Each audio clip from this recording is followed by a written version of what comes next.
right, well, let's dive into Session 8 of Trouble in Theondir. In the previous session, our group of adventurers had just begun to settle in for the night with food and drink in a comfortable corner of the Riverside Respite. The relaxation, however, would be interrupted by several strange encounters. A knife with an odd note was thrown dangerously close to Niv and Bolin. Grogil would nearly begin a fight with a hooded man sitting by himself in the shadows. The group would converse with Baradon, the owner of the establishment, and Grogil would end up drinking by himself with a mysterious creature in the corner of the tavern. This final encounter, however, would prove the most decisive for the evening. After parting ways with the creature, Grogil would walk into the center of the room and fall face first onto the floor, poisoned.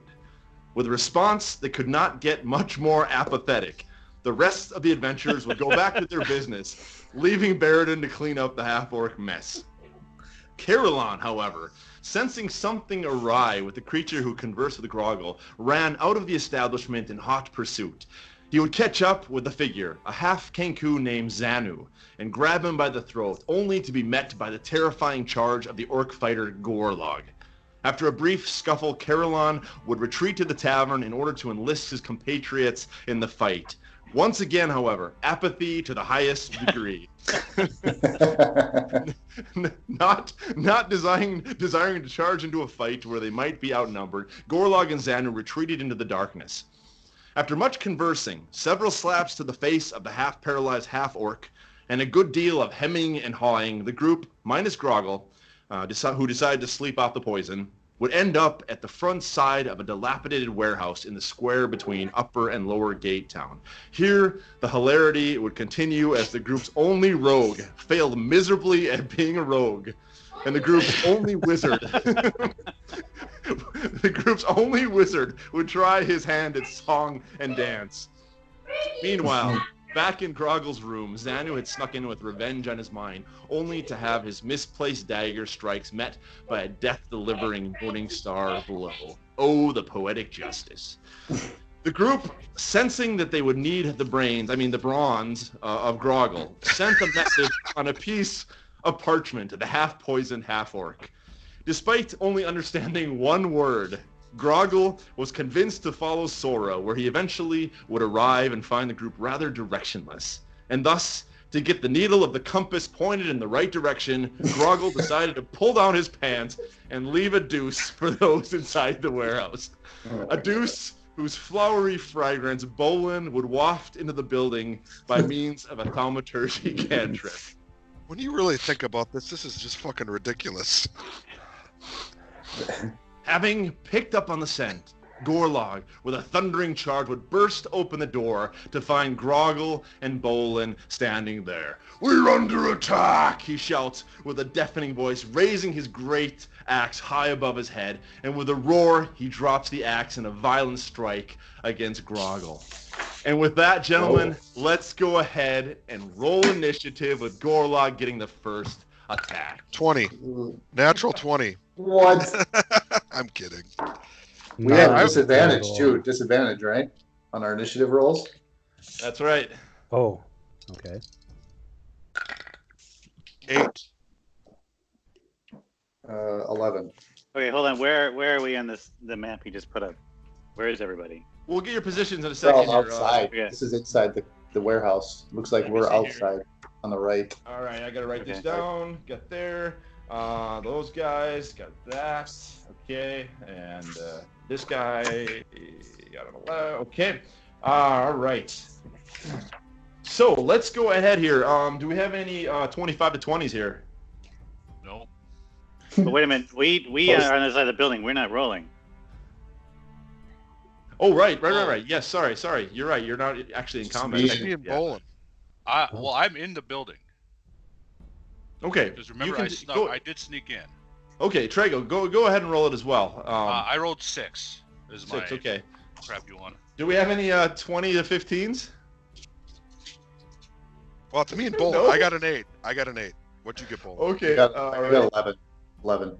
All right. Let's see here. Oh man, you guys. What's your dexterity there again, Bolin? Dexterity? My modifier or my dexterity? Yeah, what's your dexterity? Just your dexterity in general. +2 on 14. 14. Okay, so you'll go first then. And let's see here. Grogil, you got an 8, you said? Mm-hmm. And Trago, what'd you get? I have a 6. 6. Oh man. So can I say something before we get into this? Can Grogil say something? Well, On your turn. Gorlag Excuse me? came flying out. Let's go ahead and get your position set up. You guys see the map here, okay? Yeah. Where's the poop? All right, so Grogil, you're right here. The door just got slammed open. Bolin, you are somewhere over here. Is that correct? Yeah, that's right. Okay, Trago, where are you inside the building? I was behind like probably those boxes on the left there. Over here? Well, where the entrance is the entrance where that little cart is? The entrance Oh, that's right the entrance. Okay, so then yeah, that's where I would be. Yep. Okay. And let's see, are you guys just hanging out there, Niv and Kerrhylon and Sora? We probably would be closer to the door. I'm thinking. Yeah, I think we were looking through that cart the last thing we did. So yeah, we're still back there a ways. And Sora will be there too. And how many of these guys are there? 1, 2. All right, so Good there we God. go. We have your position 10. set up. Let me just double check one thing here. At least I'm in the doorway. They can't shoot arrows or nothing because they'll hit Gorlag. There All is right, that. so Gorlag's going to get a surprise attack to start off with, and he's going to come with right at you, Grogil. Let's go ahead and roll this out. 15. So wait a minute, what's your wait a minute. AC? Did Wait, he say sorry, 15? he broke through the door? He threw the door open? Threw the door open, and he sees Grogil sitting there. If the door and- came through, would Gorlag be farther away though? To Actually, avoid the door. we had this question last time. The door swings inward, actually, because okay. there was a latch on it, so it swings inward. So Grogil's right there, and that was a 20. Grogil, is that a hit? I got an AC at 18. Okay. Oh man. All right, and that'll be a total of 6 damage. And the second one is natural 20. Oh no. Sorry, Grogil. Oh no. Oh, second attack. 7. 8. Okay, so Gorlag slams the door open. He comes flying out with his great axe, comes swinging down, hits you on the arm in the first one. You spin around, and as you come around, your back is exposed, and he comes across and lands a solid slam in the middle of your back for a total of 28 points of damage. And Grogil's dead. Total is 28? 28. Yeah, it was 3 on the first strike and 25 on the second. Well, Oh. what quarter do you think the Vikes game's at? Are you is still it? alive? I'm alive. Yeah. Okay. Can I say how many hit points I have? If you want. Ooh! Ooh. Oh Oof. crap. Well, all right. So that is the end of Okay. the surprise turn. Bolin is working overtime. Yep. I got. So, let's go ahead now and we'll go into initiative order. And unfortunately, Gorlag has the highest initiative order, so he's gonna start out again No. and take 2 more attacks at you, Grogil. The first one is a 14. That's a miss. Thank God. Miss. Yeah. Second one is a 20. That is going to hit you, and he's going to come down, and as you stumble backwards, he comes slamming down and knocks you down the last time. You fall flat to the ground with a total of 13 hit Ooh. points. Oh, Grogil's no. out. Grogil's out. Hold on, you bitches. I got something here.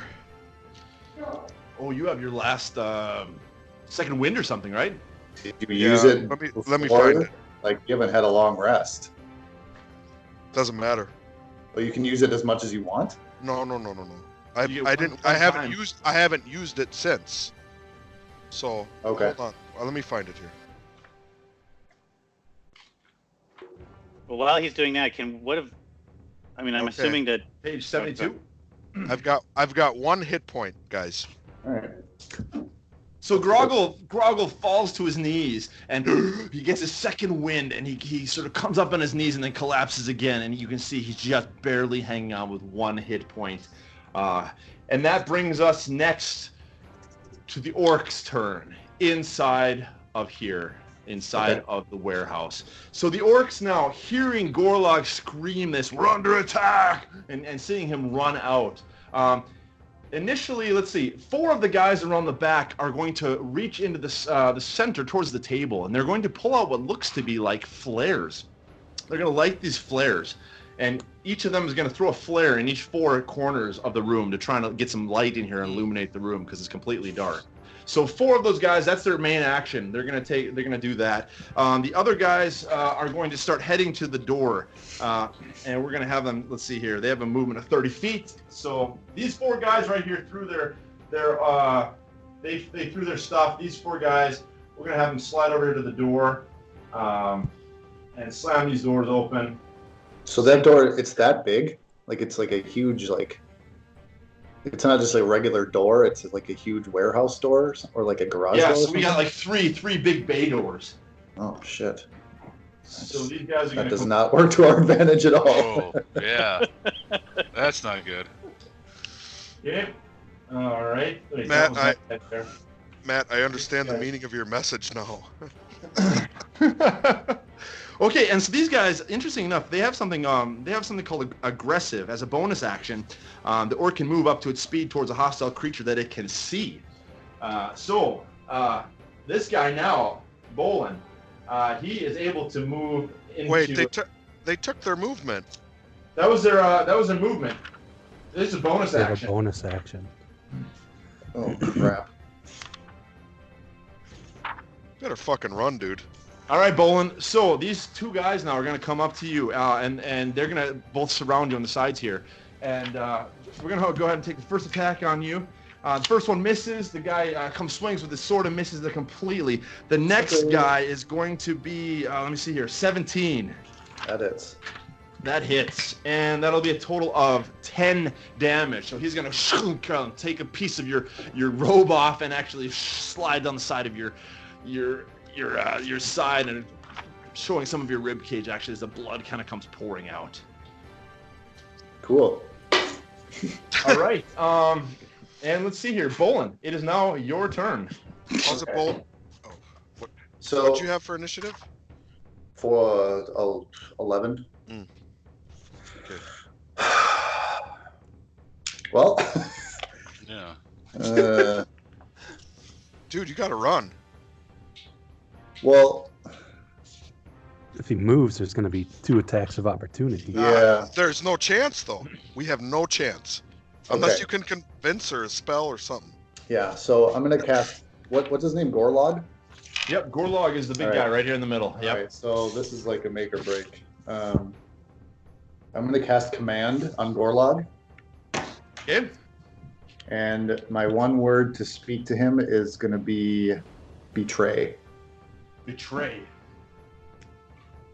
Okay, how does the command So he has spell to work? make a wisdom saving throw. Wisdom saving throw. He needs Okay. to beat a 13 wisdom. All right, here we go. And wisdom, let me see here. He doesn't get any bonus there. So he's got to beat a 13. Yep. And he does not. Yes. Ooh. So now he is. Hopefully betray will It'll turn against his guy. influence him to turn on his friends. So does that mean he can interpret it however he wants? 1 word command to a creature you can see. The target must succeed a wisdom saving throw or follow the command on its next turn. Okay. All right. How long Sounds does it good. last? Just 1 turn? Yeah, 1 round. Okay. So you succeed. Yeah. Betray. And that command sticks. You see his eyes kind of roll back a little bit as Bolin lets out this sort of blast of energy, and he looks at you, Bolin, and freezes a bit. Okay, next. All I can do. What are we doing? We have another orc in there. He's going to stay in place right now. He's not going to take his turn. That takes us over to Grogil. Grogil, you're up. Give me a second. At 1 hit point. What's my movement is 30, 30. I believe. But if I run, he gets attack of opportunity. Right. But you fell over unconscious, so you're actually prone. It'll take half your movement to stand up. But if he's betraying, Yeah, but we still got the other orcs to worry about either way. Yeah.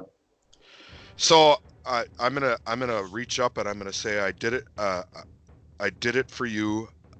I did it to free you. To Gorlag. He looks confused. He doesn't understand what you mean.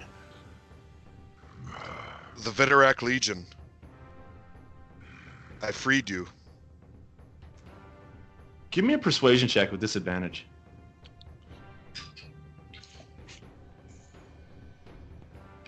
My dog. I guess everything's with disadvantage at this point. Yeah. You guys are exhausted. 13. I rolled 2 13. 12s. Well, and I got a Groggle's plus not one. exhausted, is he? Oh, that's right. Grogil's not exhausted. Yeah, but it was still He's with disadvantage. bleeding Yeah, everywhere. still got a 12. Everybody else Yeah. is. Okay, you see him kind of... He doesn't really change his demeanor much, though. He's still staring right at you. Anything else you want to do, Grogil? Yeah, I want to say call off the orcs. We need to talk. He stares straight into your eyes, Grogil, and he says, "Betray." That's all he says. Oh. Well, that's good, I think. What if he decides to betray Oh, you? what if I just convince him that he's my Yeah. friend and he? Oh, fuck. You're gonna Oh. he's your friend, and now he's gonna betray you. So Oh no! So the other part of my No. turn is I'm gonna stand up. I'm gonna Okay. drop You my still morning get- star. You still get action. Do I? I still Yeah, get an action. your movement is standing up. Half your Okay. movement is standing So- up. Yeah, so I would say what you said to him was a minor action. I'll give you a full action if you want. So my full action is I drop my morning star. Okay? Yep. Like we're all in here, boys. Like I'm gonna fucking die. So You still I have potions, I believe, too. If you could take that as an action if you want to. Oh, do I? Hold I on. have a greater healing potion. Yeah, you should I have remember. one. Remember, Oh, but you didn't take one. Grogil Oh, didn't take one. He gave his extra one away. Yeah, I don't believe in magic. Grogil's like, I don't like that crap. And the whole bag of them we had. I remember I stepped on You them. destroyed. Well, at least you purged yourself before you got, Oh my God. hit. You had to worry about shitting on yourself. Thanks, Paul. I needed that. Mm-hmm. Anything else, Grogil? Or are you going to be wrap oh, up your oh. turn there? Hold on. So nobody else like in behind on the west side of the warehouse gets to do anything. They just kind of hanging out. Yeah, so the 4 guys in the back here. Right here? Yeah. No, like Kerrhylon and Niv and Okay. Or So I do Well, have. I'll say as soon as they enter the building, we'll have them take initiative because then they'll realize what's going on. I'm gonna use. So I use relentless endurance is what kept me at 1 hit point. I also have second wind. I gain 1d10 plus my level in hit points. So I'm Okay. level 3. Nice. Take that. 1d10. Where are we at here? 0. Come on, 0. 7. So I'm at 8 hit points. Oh, not bad. Take we said 1d10 plus your level, right? Yeah, I rolled a 4. Oh. Wait. I was at 1 though. 4, Yeah. 3, 8. Thank you, Paul. math. All right, Trago, What's you for are dinner? up. What would you like to do, Trago? Okay. What do I see from where my vantage point is? Do I see those 4 guys there? Okay, so yeah, there's a crack here between the crates, and I'll assume that you moved right up to there where you have a vantage point. Right, So right. you see everything here in this part here. You don't see anything out the door. But you see these figures here. You see 4 guys around the back here. You see these 2 guys here, and then you see a strange sort of figure over in the darkness, standing by that cloth there. Okay, and the cloth is covering something? It apparently does. Looks like it is. It's hard to see from here. And then they threw the flares. Where did they throw flares? So they threw flares in all 4 of the. Imagine all 4 of the corners here of the stone here. 1, 2, 3, 4. So there's a flare actually somewhat close to you right now. You're still behind the box. You have some shade there. Right. But as soon as you step out, you're going to have disadvantage on your stealth checks. So Really are cool cantrips a minor action? No, Cantrips they're are normal action. A full action. So I wouldn't be able to do anything after doing a cantrip. Unless you have a bonus action to do something. Unless you have a bonus action, yeah. This is a really cool map. Yeah, it is. Yeah. It's really sweet. cool.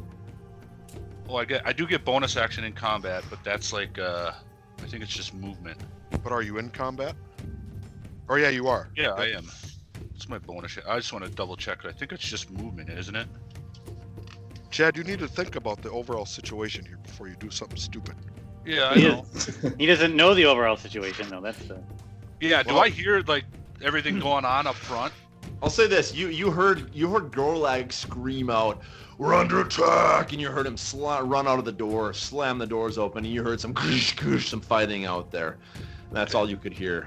Some screaming. You heard Grogil scream like a little girl. "Ah!" Okay, right. Okay, Hey, so Necessary. Groggle necessary. doesn't. Yeah, I don't scream like that. I am going to use. So it's a flare, but I can snuff out a candle, torch, or small campfire with prestidigitation. Can I just snuff that out? Yes, you can. Okay, and then I'm gonna use my. Here, I'm gonna use my. I get cunning action. It's a bonus action in combat. Every round I get dash, disengage, or hide. Am I effectively hidden, or could I hide on that other set of boxes? Move my way around. You mean like over to this side here? Yeah. Oh well, like not. Yeah, like right there. Can I do that and hide, or like is that putting me at risk of being seen? I mean, I'll say if you snuff out the flare, Yeah. you're hidden in stealth right now. So I'll let Okay. you sneak around. And if you give me another stealth check, All right. because you're gonna be crossing behind that them. door is. Well, I'm wondering here. No, you know what? I'll stay where I am. It'll kind of depend on what Dan and Paul do. Mhm. If they come through that door or whatever. But I think I'll just stay where I am. But I'll snuff that candle or that flare out, so it's dark. Okay. And So what- that's all I can do. Yeah. Unless you have, do you want to say anything? No. Okay. What a Hail Mary. What? Chad, you should. Try to scare him with my squeaky voice. Actually, what does my voice sound like? Is it like a high pitched? I don't Or know. is What it does your like- voice That's sound up to like? you. That's up to you, Chad. Well, because I'm a halfling. Do they have like tiny, small voices, or are they like just normal voices? But Probably like something like a little Irishman kind of. okay. Oh, wee now lad. look at Oh, Irish. yeah. Look at the It's a little bit higher pitched. Oh yeah, look at the Exactly like that. Oh, how you doing there, you? A Stearns County Irishman. Oh yeah. You know it. It's can't. Anything else, Trago? Or you? No, I'm good. I already said Okay. it was done. All right, so we're gonna head back now, and actually, while this is happening, let's go over to Kerrhylon and to you, Niv, and to Sora. We'll get you guys involved here and let you have the opportunity to act or react before we move on to the next round of combat. What would you like to do? Let's start with you, Niv. So that door in front of us is open, and we heard what's his face yelling about being attacked, right? Yeah, and you can see when you look through the door, it's dark in there, but you saw these flares fly into the corner and illuminate, and you could see some of the light coming around the back of the box and actually landing on Trago. So you see now Trago cowering behind. You can see he's nervous and he's looking around Cowering? rather frantically, trying to figure out what to do. Okay. How far away, if I were to come up the steps and kind of at the end of the boxes, How far is that? That'll be 30 feet to the end of the boxes. Okay. How far away from me then would that orc be? That's kind of kitty corner, the closest one. From there. Yeah, that'll be another 30 feet. Okay.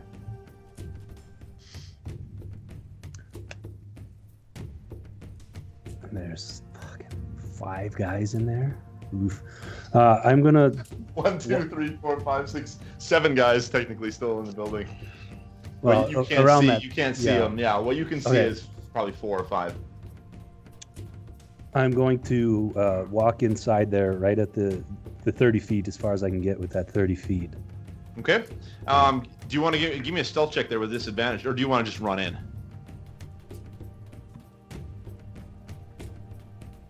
I guess I'll do a stealth. It doesn't make any sense to just run in.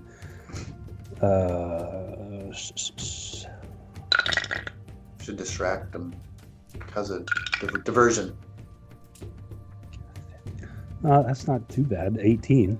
18. All right. So you're able to slide through this door and come right up next to Trago, and there's Trago sitting there, not cowering, but he's intently looking out into the battlefield. Be like, So am I? These are my boxes. Find your own. I'm 30 feet away then from that. You're 30 closest feet orc? away from the orc in the furthest back orc. Yes. Okay. Standing there, then I am going to cast suggestion on that closest orc. Okay. So he has to make a wisdom saving throw, and I get like 2 sentences.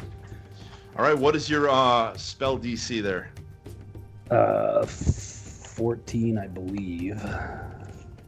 Natural Yeah. 1. Oh, there we go. Nailed it, man. So what I'm Nailed gonna tell him is that. So I've got 2 sentences. Can they be run-ons? James Joyce sentences, 6 pages long. I'm just I going don't to, use Semicolon, your- comma, semicolon, comma. I'm in 5th grade. I'm going to tell that guy these other orcs are planning to backstab you. Kill them all. He turns around, looks directly at you, turns back, and looks at his other orc friends. And I think that's my turn. Yeah. Go ahead and actually Right. roll me initiative, Niv, with disadvantage. Is that with disadvantage? Yeah. 12. 12, okay. What is your dexterity? Oh, shit. My total dexterity or the Yeah. modifier? Just your total dexterity. 17. 17. Okay, so you will come in the order after Gorlag. I did forget to add my initiative bonus, but oh well. Oh, You okay. don't need to switch already. That's all right. We'll keep you there then. Yeah. Kerrhylon and Sora, go ahead, guys, and take your action here before we get in the next round of combat. Let's get you guys in here as well. So Niv has gone in, and I haven't. Some of these actions happen simultaneously, so I have to. He goes in front of me. I'm gonna go in too, but if I can, so all the lights are out, right? Just the No, one so that's the- by one closest. The flare closest to you guys in that corner is out. The other 3 corners are still lit. And there is still some light in the middle of the room on the table that they were sitting around. Oh, I should have done that. Can I get into the room there on the boxes that are across from them, in front of them? You know, like the little island of boxes, and hide. Yes. Yeah. Did So, you want to try and stealth in? Yeah. Okay, go ahead and give me with a disadvantage Sure. stealth check. 15. 15. Okay, Yep. so you passed that. And I mean, how far can I go? I can go 30 feet, right? You can go 30 feet. Yeah, that'll actually get you up here and right about here on the corner. Uh-oh. No, I don't want to do that. I want to go up. There's like 2 levels of boxes there. I think it. There we go. See, Oh, there we go. there we go. 2 levels of boxes, like, you mean like over here? There's like you had me right behind those boxes. There's like I can step up onto one level of the boxes there and hide behind the next level. You know what I mean? Yeah. Can I do that? Yeah, let's do that. Okay. You're still stealth, so you're good. And then I'm gonna have Sora will follow me in, but she'll be on the floor. Okay. And Give me a stealth check for Sora as well. okay, she would have this. God, you guys are right. That's a great looking Yeah. map, Matt. Yeah. Yeah, that's fun. To Sora, she got it at 19. A 19, perfect. So Slice. she slides in even better than you did, and even better than Niv. So you can hardly even hear her pause on the ground as she comes in. She just. Can I send her to the top side of that little island of boxes there? You know where I am? Send her to the opposite side, hiding behind the. Yep. Over here, or Yep, all the way up, yep. or No, right still on the main island there. Yeah. That'll work. And I guess I don't really know what's going on. All I know is that all right. Go ahead and give me a initiative Okay. roll then for both you and Sora. We can get you guys set up here in the initiative order. okay. So I With got a with disadvantage. I got a 7 and she got an 18. 18. Whoa. Okay. Anything else you want to do there, Kerrhylon, before you are done with that? Can I move see between the moves? Can I see the front door from where I'm standing now? You can now see that all three of the bay doors have been swung open, and there's light flooding in from all three of them. And through the middle of them, from your position, you can see that you have Gorlag standing over Grogil, and it looks like a few other orcs that are Okay. out there as well. So, actually, what I want to do is I still have action I can take. Yep. All right. I'm gonna step up from the boxes and scream at them and hold up a couple of the gems I have and throw it up in the air so they can see it.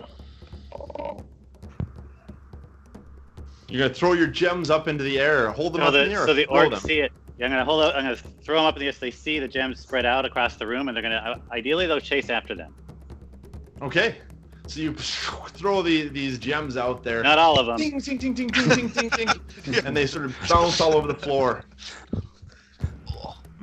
Okay. Sora's watching that. All right. So let's go back to our round 2 of combat now. Now you guys are all involved in the combat. Sora it begins with an 18. She has the first attack or first action here. Go ahead. Oh shit! What? You're running water. Yeah. Yeah. Did any of you guys drink Founder's beer? Yeah. Uh-huh. Not off the floor. They had Costco had a really good sale a couple weeks ago, so I bought a couple cases, but they're all over carbonated, so like I forget, and then they just like beer everywhere now. Oh, is that why they were on sale? Yeah, Yeah. probably. Well, they're $7 a 15 pack, and they're normally like 16 or something, so it's still worth it. Speaking of beer, we had Yeah. Sora had beer poured down her throat by Bolin last time. yeah. What Not is go through that again. what does Sora? What would she like to do this round? Nicely I wanted done, it- Matt. Thank you. Yes, yeah, nice segue. Way to bring us back in.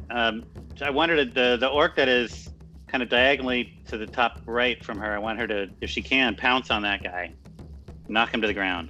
Yep. Oof. So if we were meta here, I would say don't do that, but Yeah, we're not. So I mean, Right. but the thing is, I don't know what yep. All right, go ahead and roll me an attack there for Sora. Okay. She got a 10. She got a 10, okay. That is going to miss. So she comes bounding off, and as she hits, she loses some of her footing, and as she goes in to strike with her teeth, she just slightly slides off to the side, and the orc turns around and sees her there next to him. Okay. So she misses entirely. Now we move over to Gorlag. Now Gorlag is standing right in front of Grogil now, with his axe ready up, and as he's pulling it back to strike, he feels this in his mind, this voice that says, "Betray, betray." And so he takes a step over this direction and is going to strike his own orc guy. Yes! It worked! And he rolls terribly on the first one, misses completely, comes back on the second attack, and he is going to miss as well. The second attack. Wait. Sorry. No. The second attack actually hits. What am I talking about? Yes. Matt. And, 15 points of damage. Point of reference. He gets 2 attacks. Yeah. Okay. Yeah. He's got 2 attacks there. So 15 points of damage.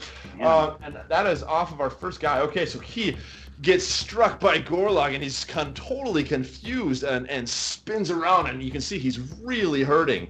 So quite a powerful attack, and that will be the end of Gorlag's turn. Of course, we can't forget about this, though. Grogil, you get an opportunity of attack because he left combat with you. So go ahead and roll an attack on him. I don't have my Morning Star in my Yeah, hand. you dropped it. Oh, you did. You can punch. You can punch You Nice. can still punch him. No. I'm all in here. Okay. Are you selling it? I'm gonna try to persuade him further and say, "We are on your side." Okay. So that's the end of Gorlag's turn. Niv, you are up. Hold on.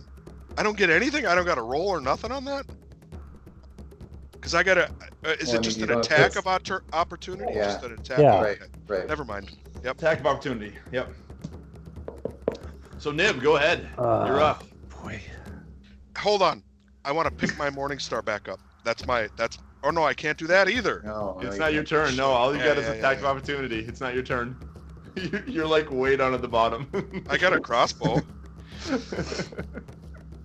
You could try to shoot a crossbow No. bolt at him. as I he's got trying a to- crossbow. No. eh? Nope. Pick up All your right. pile of shit. Go ahead, Niv. You're up, man. God, I just sprayed fucking boogers all over.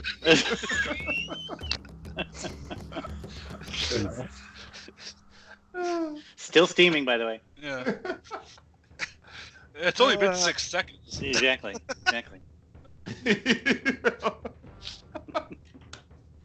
The 6-second booger smear.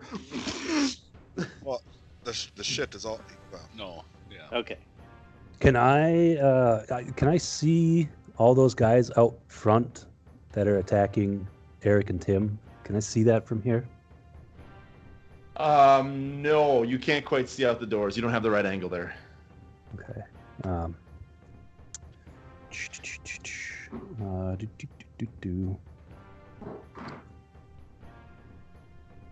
Where?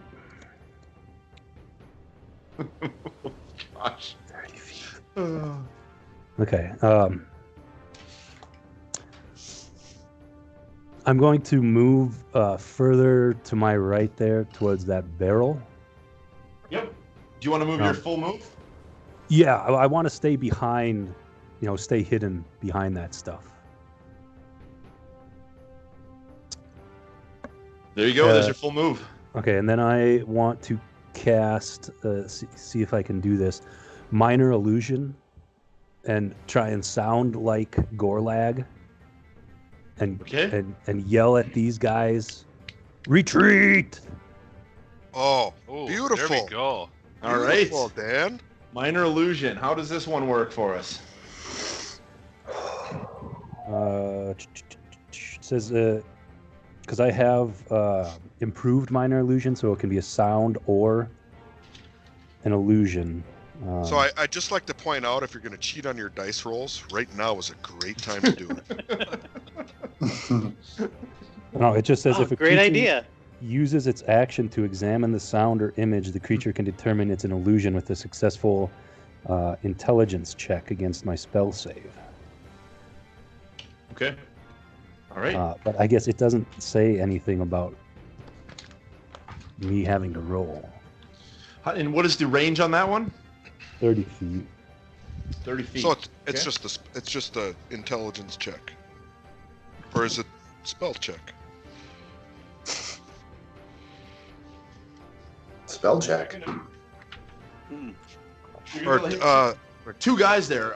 Two guys are going to come into there. So what's your spell DC Yeah, there, it says, Niv? if you create a sound, its volume can range from whisper to a scream. It can be your voice, someone else's voice. These guys are yeah. super dumb. Uh, These guys are super my stupid. spell save is 14. Okay, first guy. Oh, he gets it. Second guy fails. So this guy closest to you fails. He turns around and hears this. But I can make it sound like it's coming from wherever. You can sound okay. So you want to have it come from the door? Yeah. Okay, so he hears Gorlag and retreat. So he screams around as well. Retreat. He starts screaming out to the rest of his guys. Pretty convinced by the sound of it. These guys are super stupid. That's it. That's my turn. Okay. It's over to the orcs' turn. We're gonna have this guy right here. He was underneath the spell of Niv. Oh, yeah. And how long does that spell last? 8 hours. 8 hours. Holy crap. And what was the sentence you said again? Your run-on sentence? These orcs are gonna betray you. Kill them all. Okay. So he's gonna run at his friend. What do you mean retreat? I always knew that you were a coward. And he runs straight into his friend here. He's gonna try and take an attack on him. A natural one. He's gonna miss that. This guy's gonna turn around here, and this guy as well. He's gonna go ahead and attack Sora, and he's gonna go, and that's a natural one as well. Holy crap! These guys are gonna run. He's gonna run over here. He's going to have to climb up and get around behind you, Kerrhylon, and he's gonna go ahead and get one attack on you, and that is an 11. That's gonna miss you as well. The dice gods are in our favor again, gentlemen. These two guys are gonna go ahead, and they've got their let's see. Well, they've got in fact their additional action, bonus actions. They can run their 30 feet, and then they can go ahead and actually go 30 more feet. So we're gonna have both these guys are actually gonna be able to get up here. Hot damn. These orcs, because they have what's called aggression, they have that as a bonus action. So they essentially can move 60 feet if they can see an enemy. So they're both going to go ahead and take an attack on you, Kerrhylon. First one is going to be a 14. They don't do anything with the gems on the floor? Yeah. These shiny objects? No, apparently not. Well, that was a waste. For orcs, it's either money or it's bloodlust. Yeah. Oh, yeah. And right now, the bloodlust is taking over. Yep. Was a 14? How was that on you, Paul? I have a 13, so yeah. 13, so that will be a hit. And that is going to Unless I get any bonuses on my armor class. Do I get any bonuses? No. Yeah. No, 7 points of damage. So the first one comes across and slices at your leg, cuts across your knee, and so you feel some blood kind of flying out there. 7 points of damage. The second one is going to come and strike, and that will be a 22. That's a hit. And he is going to do a total of, 4 points of damage. So from the other side now, Okay with that. he strikes you, but it's a blunt hit there instead of a slash, and he kind of smacks you on the other thigh for 4 more points of damage. All right, the last orc here is going to move over into this area and just hold a position there. These orcs right here, this one's going to turn around. He's getting attacked by Grogil, and he's going to go ahead and take an attack back on Grogil because Grogil attacked him.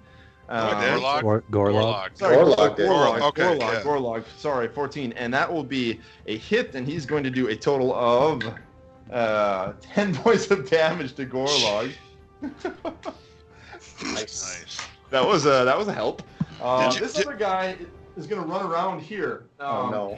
And now, Bolin, you are surrounded by 3 orcs, and they're all going to go ahead and take a shot at you. The first one misses. Second one is going to come with a 17.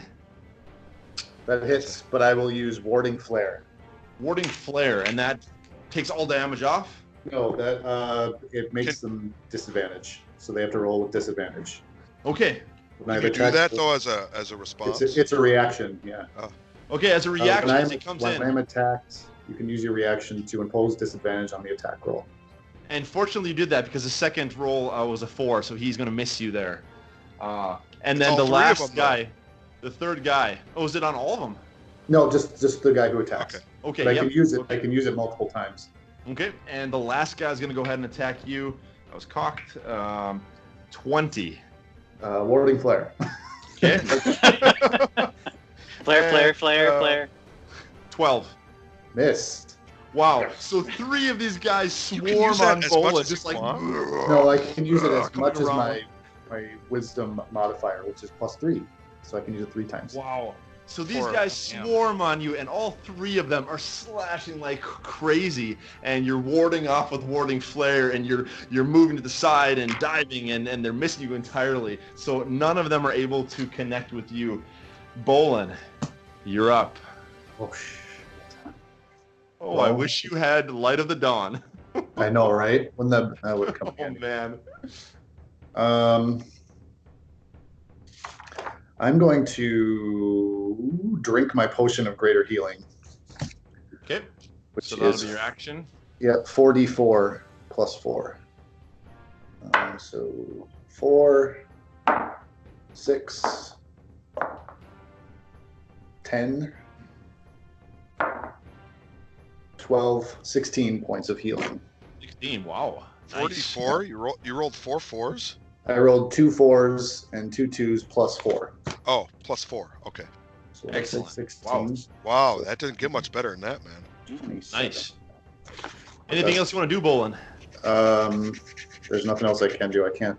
Well, if I run, I have 3 attacks of opportunity. Yeah, 3 attacks of opportunity on So I'm going to yell out to Grogil, "Help!"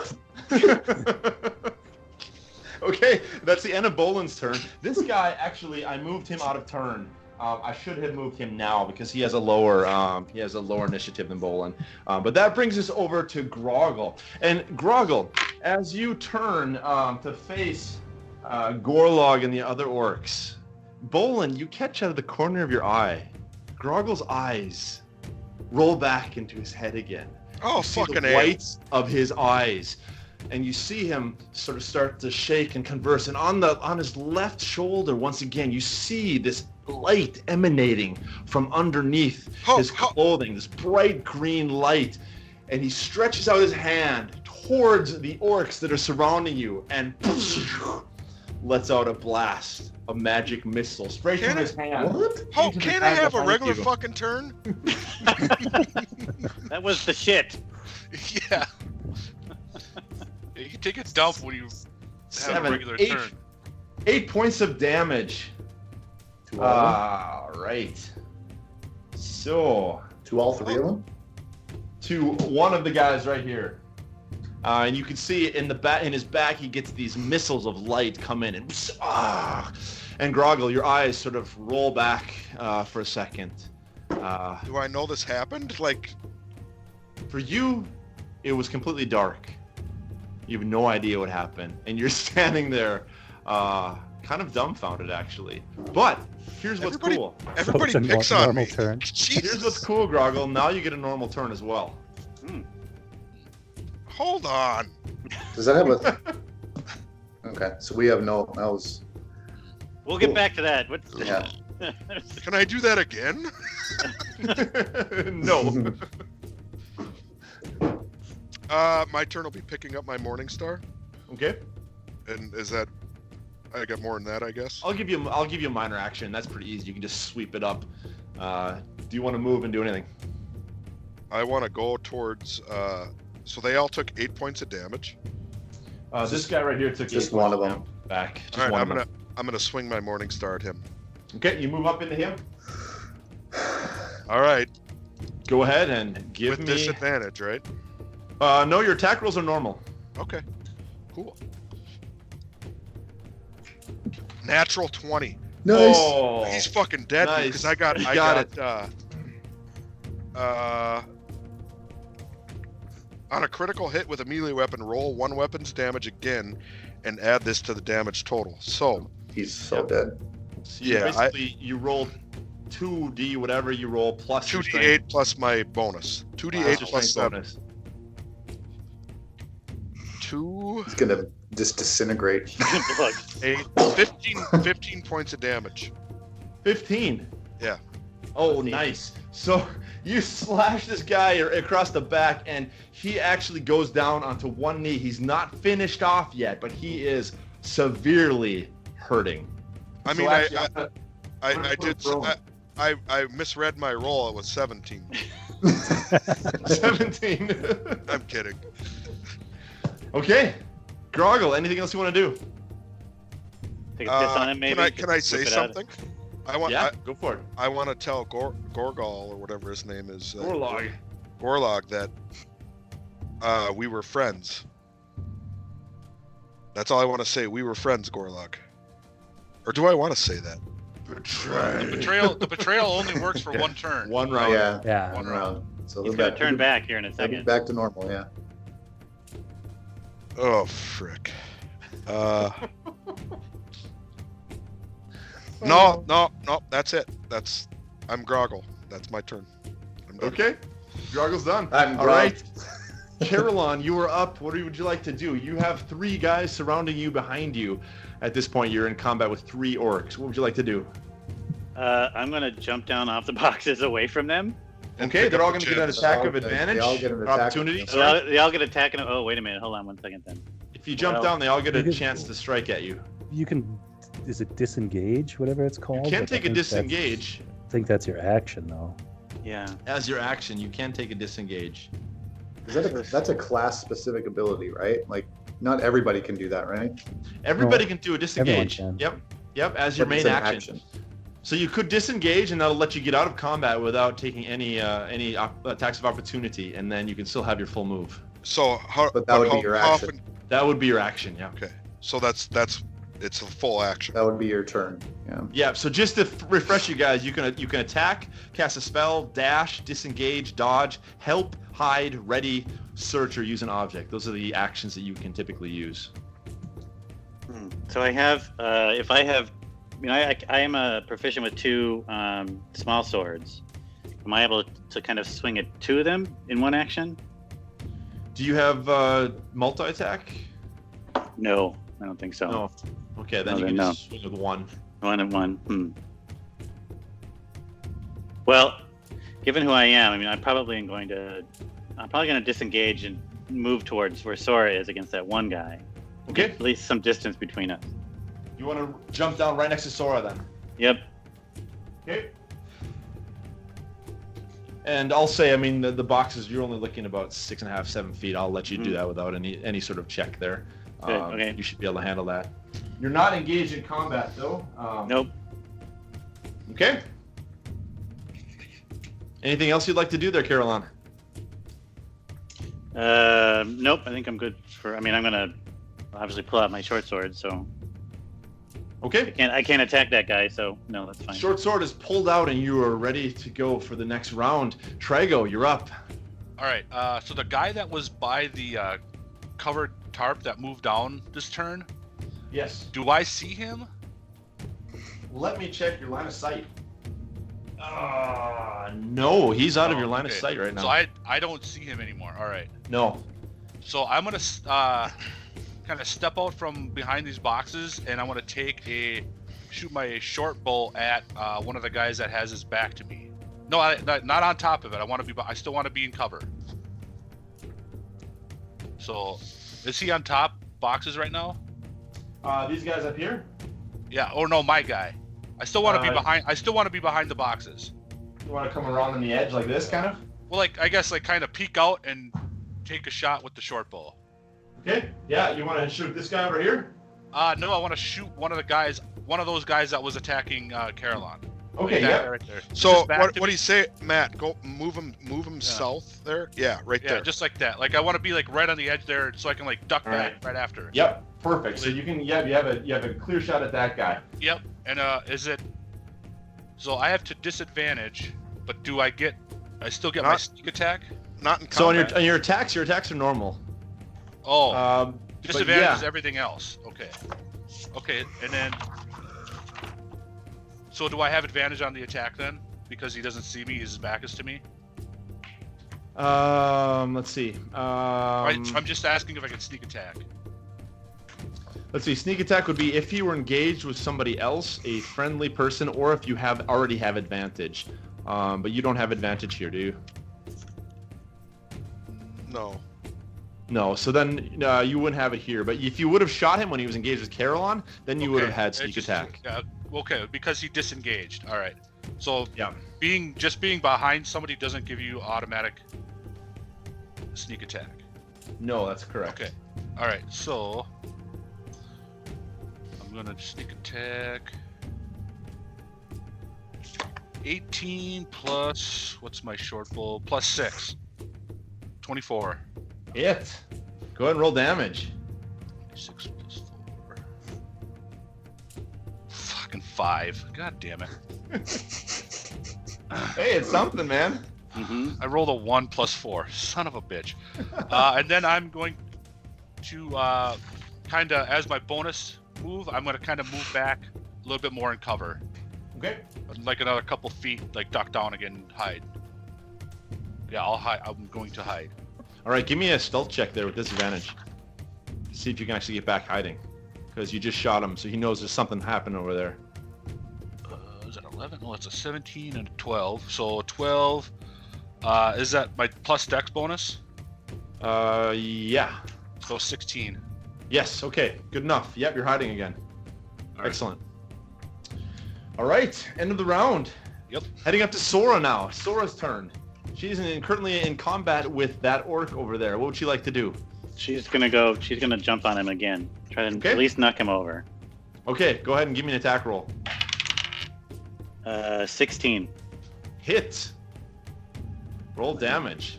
I don't know what damage she does. She does hold on one second. There's 60-20. Let's see. I was about to make the joke.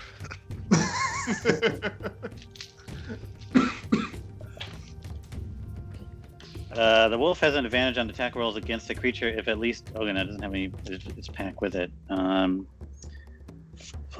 get plus 4 to hit. I haven't been using that. No. 7, 2d4 plus 2.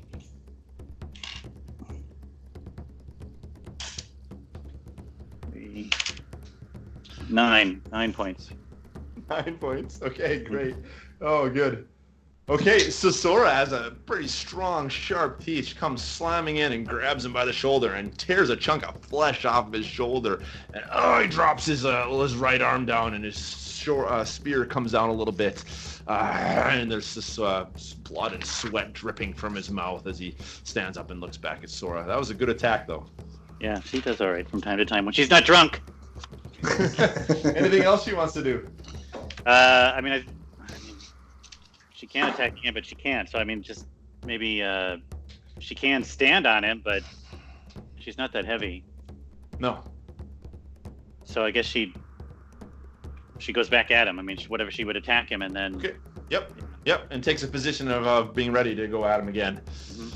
Okay, Gorlag's turn. Gorlag is going to turn away from this orc that he was fighting with, realizing as the betray command sort of wears off, he's actually going to charge into Grogil. This other orc, however, is still pretty angry at him and defending himself, so he's going to get an attack of opportunity on Gorlag, and that will be that's going to miss. So Gorlag is going to come crashing into you, Grogil. And he's going to come and take his first attack. All your words meant nothing to him. 24. Oh, shit. Groggle's down. 7 points of damage on the first Ooh. one. On the first. That was a terrible roll. The second attack comes back. 15. 18 armor class. Oh. Okay, so the first attack just barely catches you and sort of slices your arm a little bit. The second attack, as he comes around, bringing his great axe around a full swing and misses you as you duck out of the way. Oh, so that is the end of Gorlag's turn. Niv, you're up. Hey, okay, meta a little bit here. We need to do something right now, or this is over. For me, at least. So who is Well, this you got little? saving throws. Who is this little guy that came out into the middle of the warehouse? Can I see him? Right here. Yeah. So is Give he me a just quick Give me a quick perception check. He's running rather fast, with disadvantage. Okay.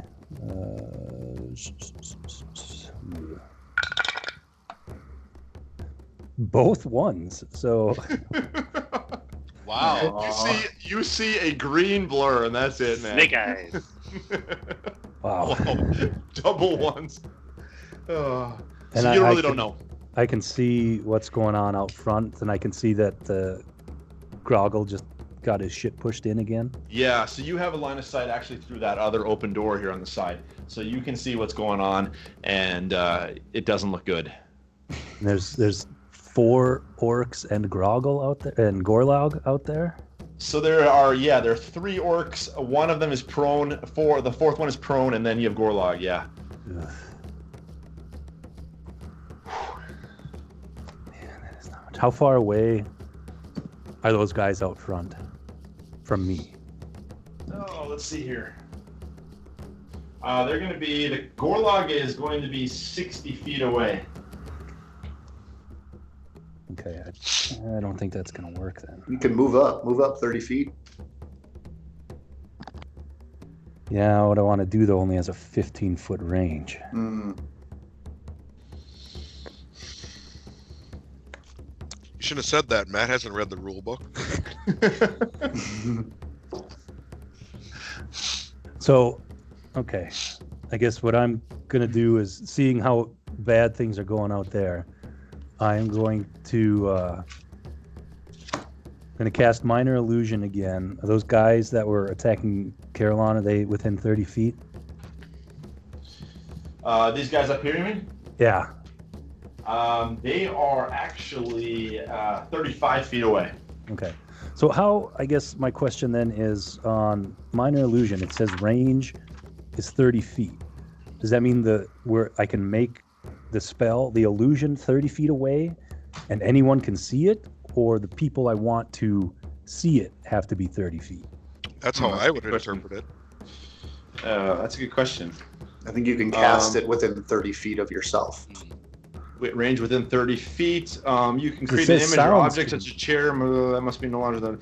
You can't create. Because it says sounds can be as big as a yell. So I mean, you're going to hear that more than 30 feet away, right? Yeah, that's a good question.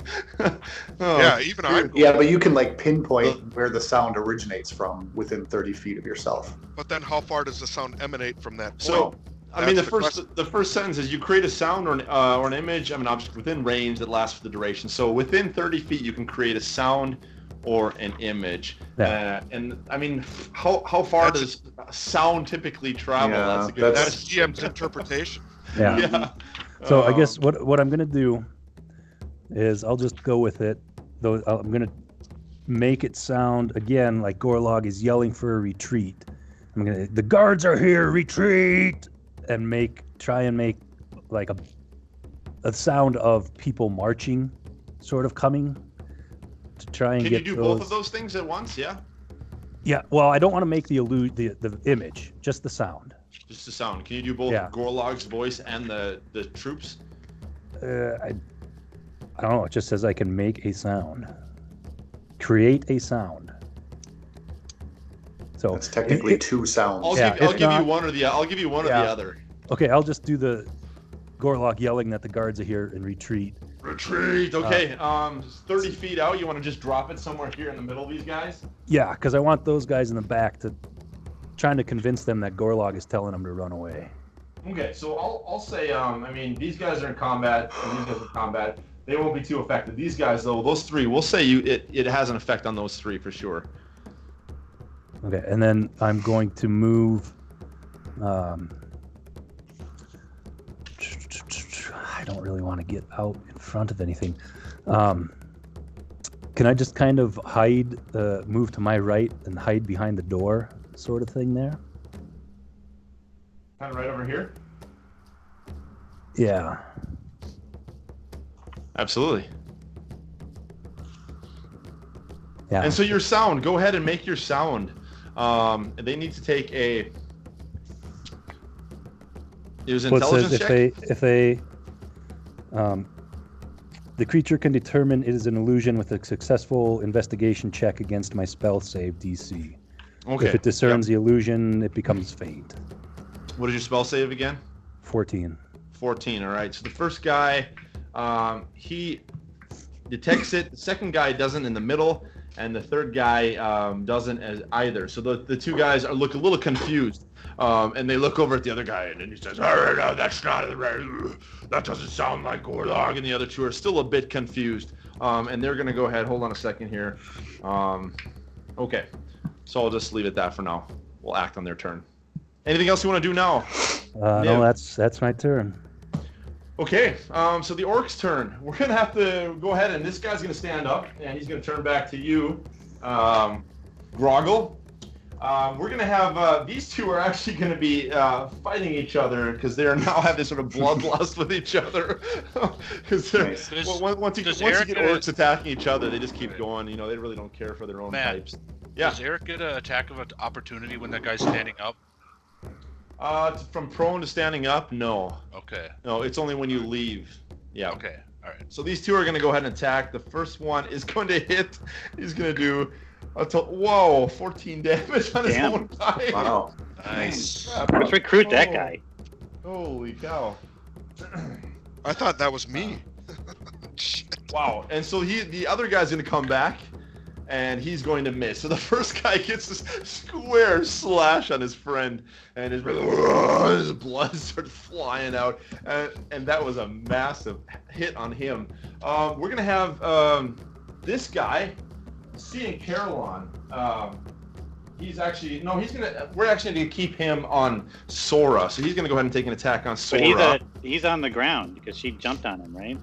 No? She attacked him, but she wasn't able to knock him prone. Okay. But he's gonna miss you anyway. You have higher than a 12, right? You have 13.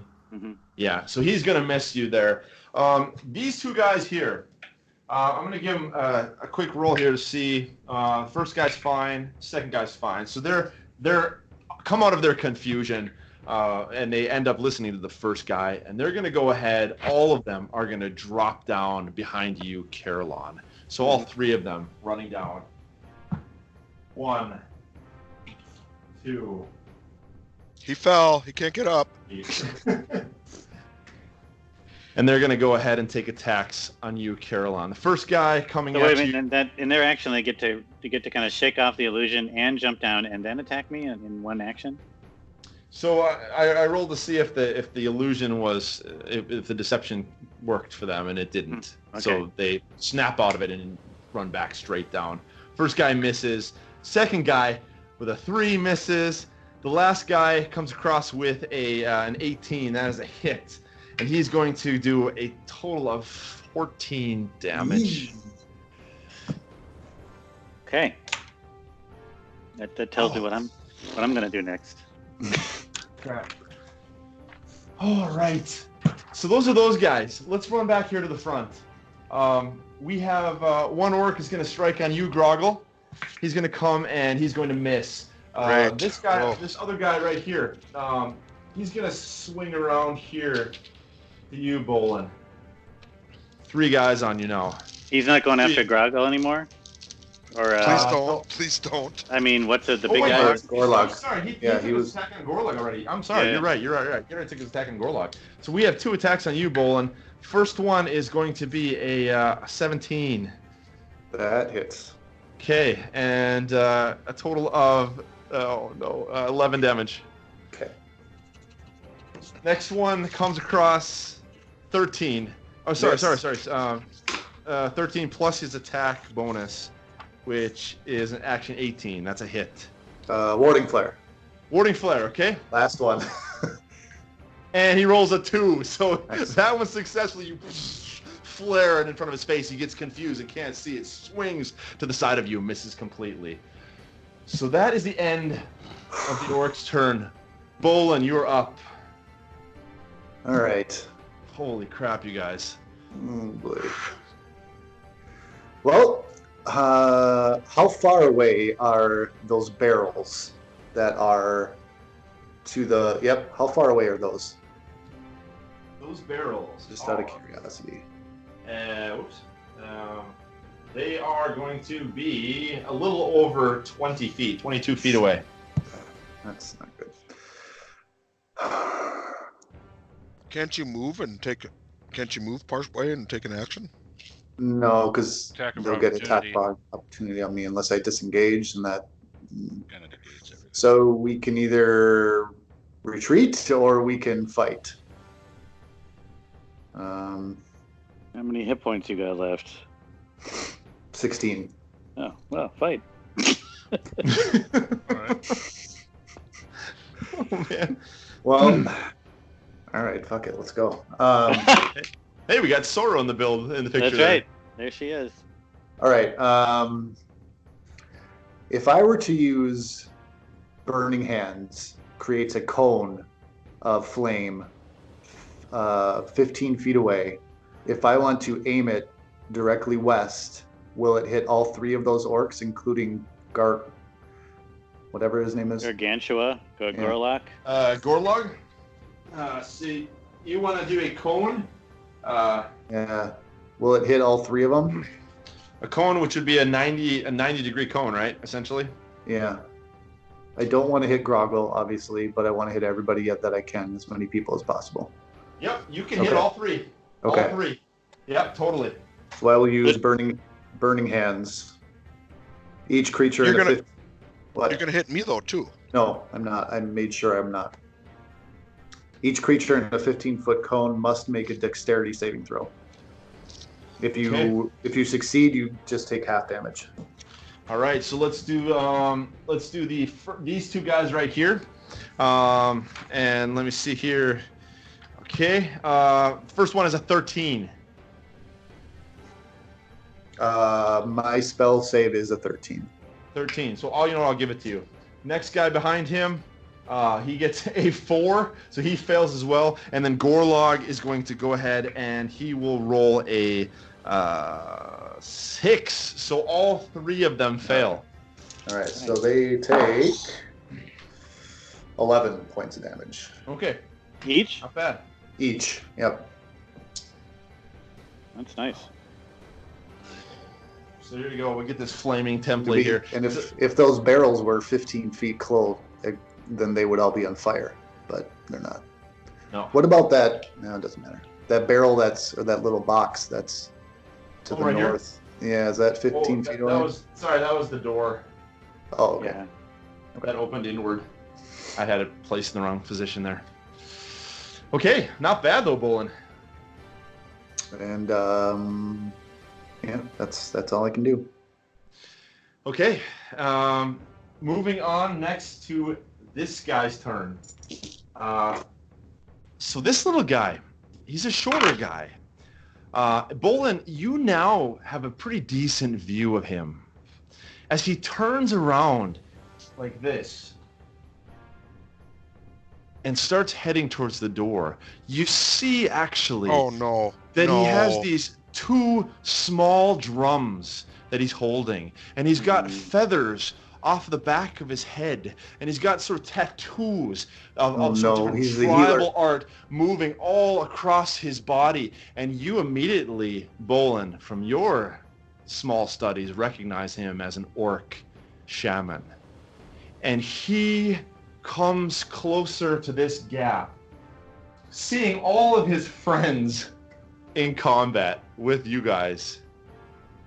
He stretches out his hand. Oh shit. Reaches into a pouch, pulls out a small circular object, says a few words, throws it on the ground, and releases a massive fireball. Oh no. Center We're all dead. of all of you guys with a blast range of 20 feet. So we're all all of you are going to have to now roll for this. And with disadvantage. Not you.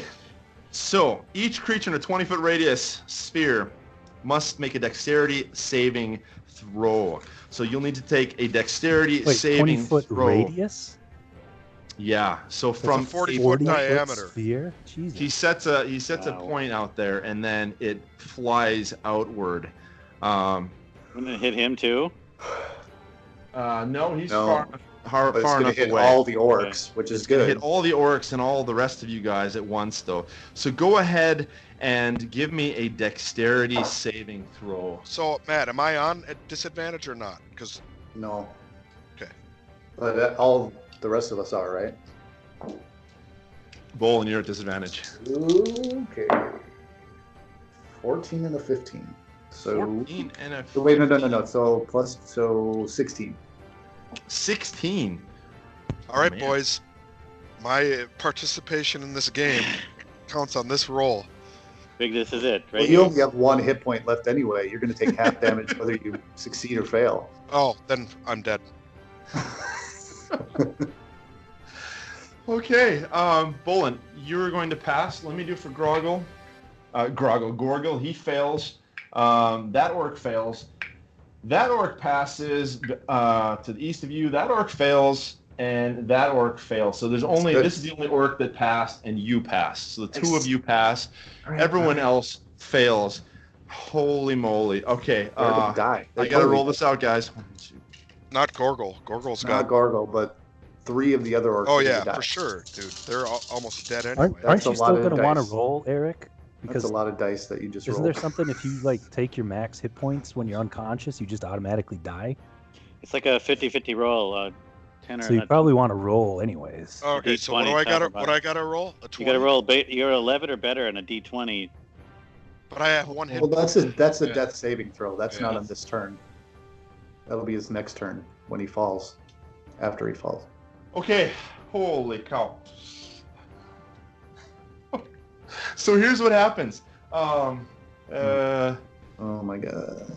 Okay, so as this fireball lands in the center of all of you, it explodes with a 20-foot radius, and you can just smell the scent of burning orc flesh. As this guy right here, he just barely is going to make it out. Bolin, you're going to take 11 points of damage. Wow. Ooh. Ah, Crap. Dan, I think me and you need to get in this fight. Yeah. I think we need to run the fuck away. Gorlag fails and takes a massive 23 points of damage. Damn. So that was pretty amazing there.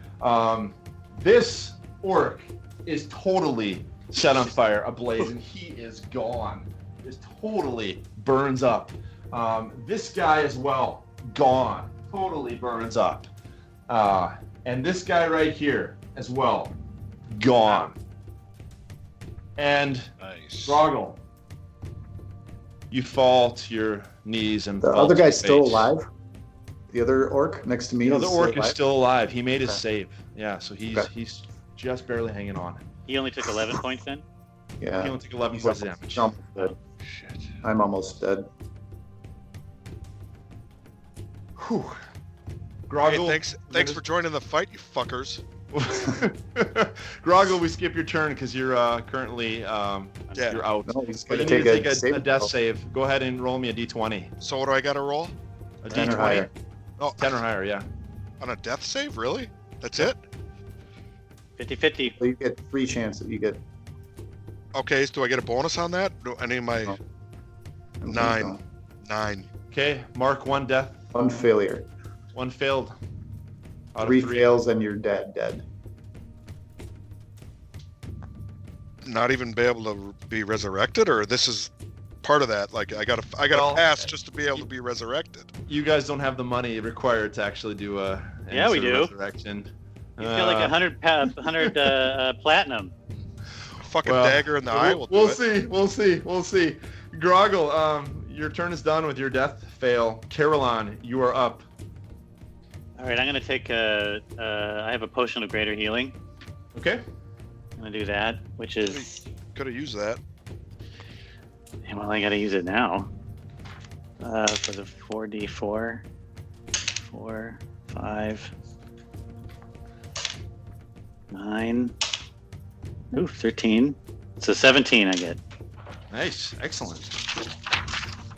So we don't know what those Mittendorf Merriment potions do we? You don't have any. Uh, They're gone. I broke them I all know. too. I grabbed one.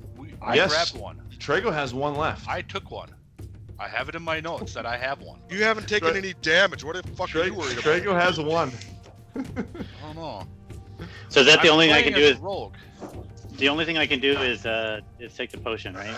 That was your full action, yep. Okay. You could also Right. move if you want, but you're in combat right now with 3 orcs. Right. So I guess that's what I do. I just take the potion and get my ass ready. All right, Trigo, you're up. Okay, is there a way for me to get behind the guys that are going after Kerrhylon in one move? Or is that too far? Wait, you have 25 feet of movement, right? Yes, 25. That would just get you behind them, yeah. Okay, I want to get behind that guy. The You guy have that sneak attack on them too. Yep. yeah. And then I want to sneak attack the little bastard. Boom. Okay, yeah, you have just enough movement to get right behind him and sneak attack. Go ahead and take your roll. Oh my god. 19 plus. Oh, the luck of the Irish! Oh, no, that's just what.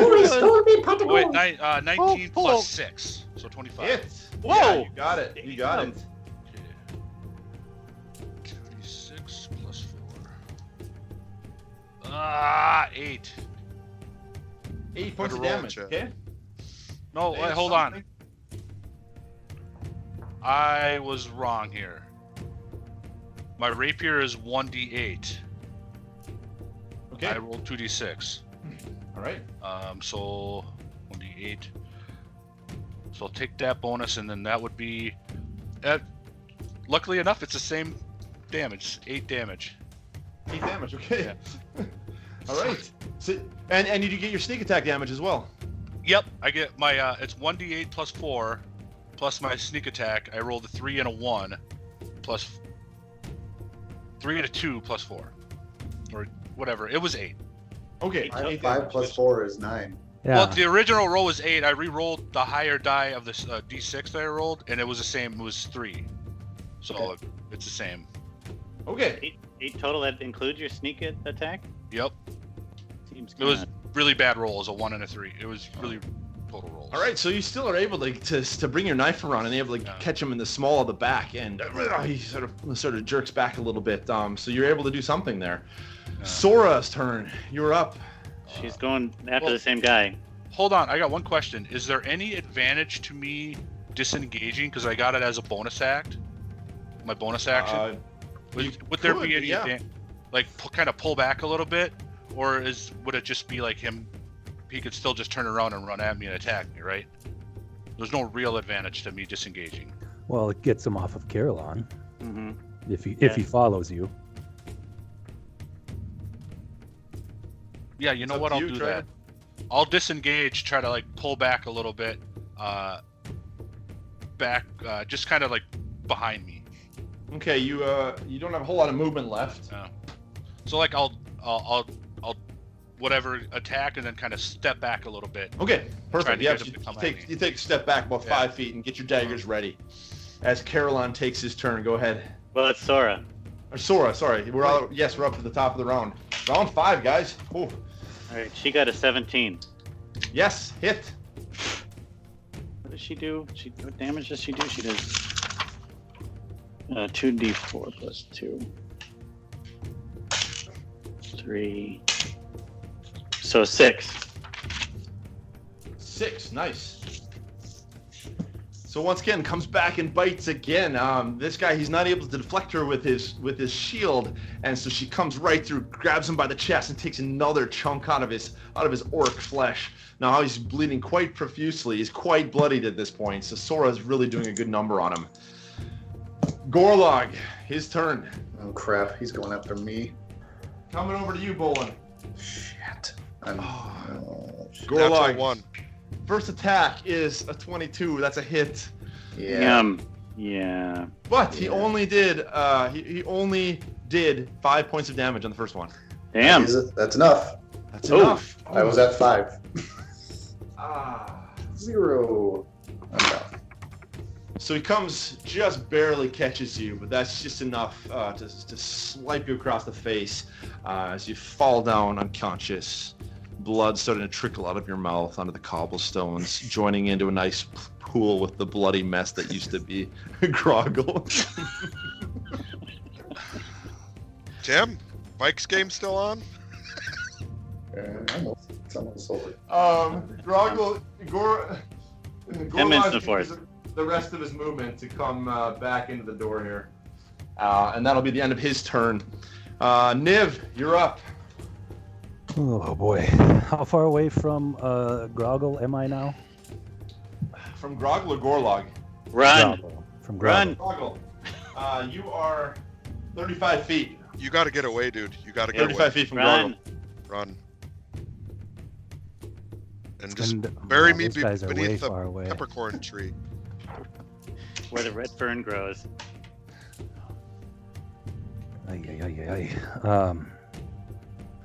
And how Go get the town guard. Why didn't we get the how town damaged guard? how damaged damn it. is Gorlag? Like, is Gorlag hurt at all? Why didn't we go get the guards? The spirit of Grogil. Oh my guards! Take a shit on us one more time. We could have called the guards, you jerk. I'm taking my ball and going home. I don't like this game. Sorry, Is Niv, go ahead. Gorlag hurt at all? Gorlag is pretty hurt. I mean, he took quite a shot from that Fireball. fireball blast. And And how my- far and how my far fire. away how far away is Gorlag from me? Gorlag he's 30 feet away. Oh, this is 60 feet anyways.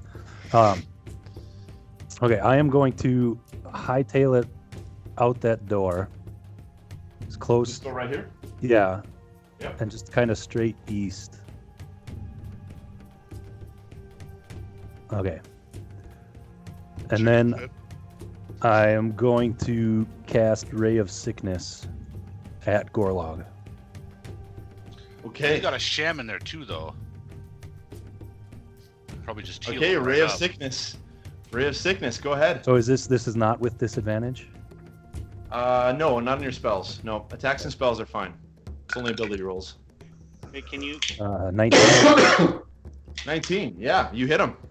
All right.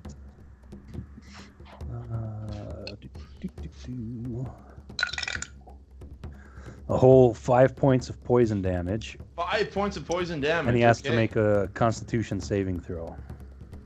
Okay. And he fails that. So he is poisoned now. Then Okay, so I'll put a P there. So he'll have to take poison damage. How much is it? 1d4? 1d6. no poison makes him Oh, disadvantage. right. Sorry. Disadvantage You are on right. attack rolls and ability checks Yes. There until you the go. end of my next turn. Poison creature has disadvantage on attack rolls and ability checks. Yes. Okay, great. Good. And as Grogil? I'm running out the door, I'm gonna yell at Kerrhylon and Trago because I don't know if they can see, but I'm gonna yell at them that both of those guys are down. We need to get the hell out of here.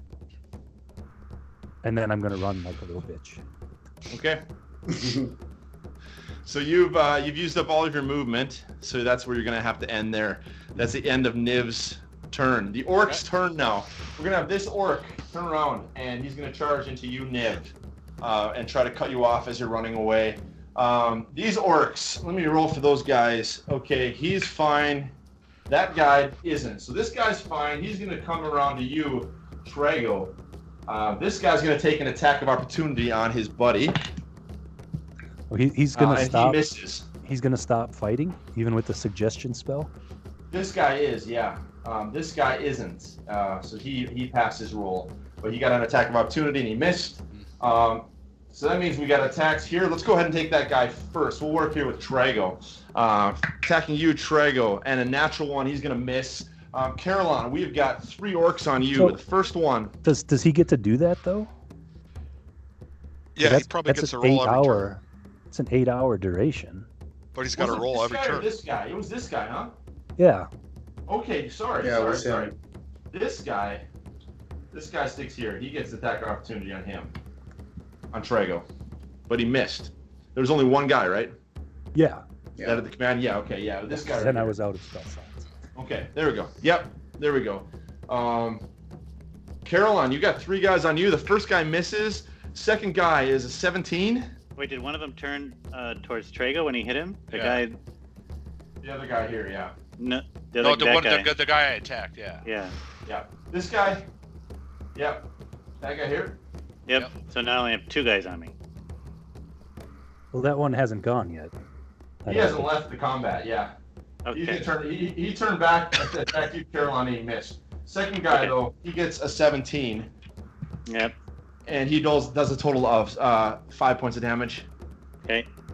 Third guy gets a, a 13. That's what I have. And that's a hit, so 9 plus 12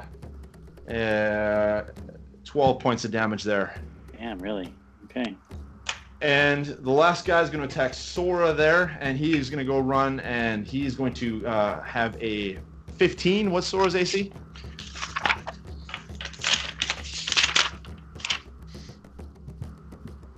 Hold on. Let me check. Where is she? I think it's higher than a 15, right? Or lower than a 15. 13.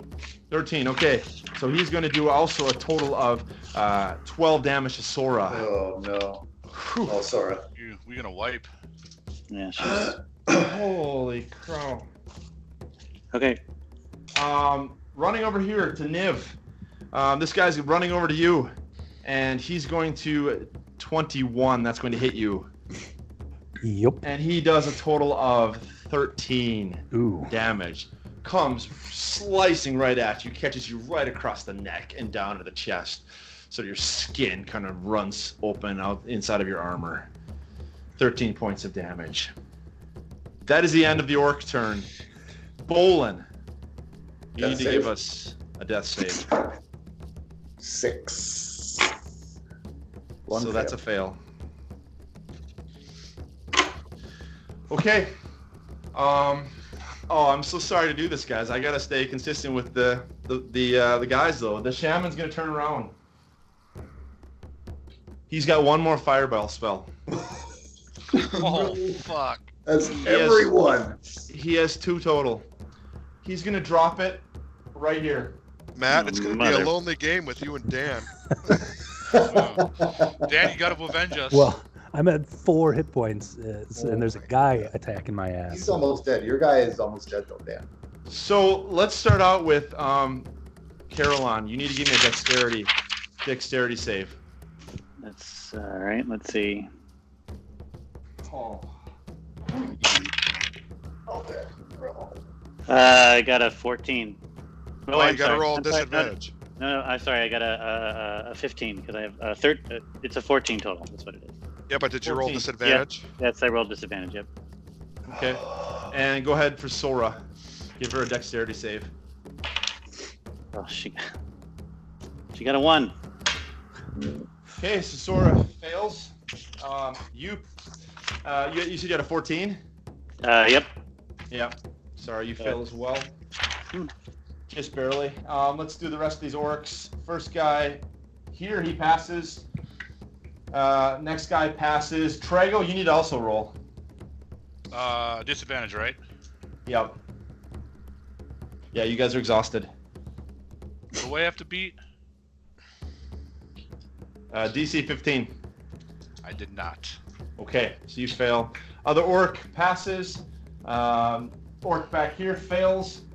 The other orc passes a natural 20. Last guy here fails. So fail. 3 Hey. fails. 3 fails. Yeah, 3 fails on the orcs. Oh, Okay, guys, man. here we go. This is the game I'm right here. dead. This roll is the game. I mean, I'm dead. Sora's dead. Oh boy. I don't have enough dice here.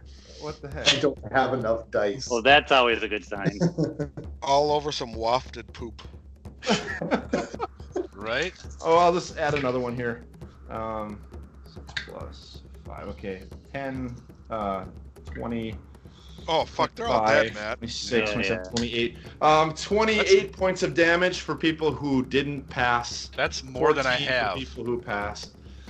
So, More hit points than I even have. That was a one-shot kill. guys, out, out, They should have. down, Sorry. down, The rest of those guys are severely hurting. That brings us... Kerrhylon, are you down too? Yep. Big time. Oh my god. That brings us to the top of the round. 6, Gorlag's turn. Wait. Question. So that it has a 60-foot diameter, so it doesn't come back on the shaman then? 20 foot radius. Okay. Yeah, he's good. All right. Gorlag is actually going to make it to Niv. So, first attack on you, Niv. We're dead. Oh no. Fail. He misses his first attack. Second attack, he's going to hit you with a 23. That's it. Oh, guys, this hurts me. He's not at any 13 points of disadvantage. He's like surreal. He's not at any disadvantage whatsoever. Yeah, I'm at 4 hit points. So Oh yeah, never mind. That's it. Wipe. All right, guys. Good run. That's where we're going to take a break. And we'll continue in. We need a We're all break. bleeding out. We're all bleeding. I'm basically charred meat. So Short break. We'll continue in 5 minutes. All Pee right. break. Okay.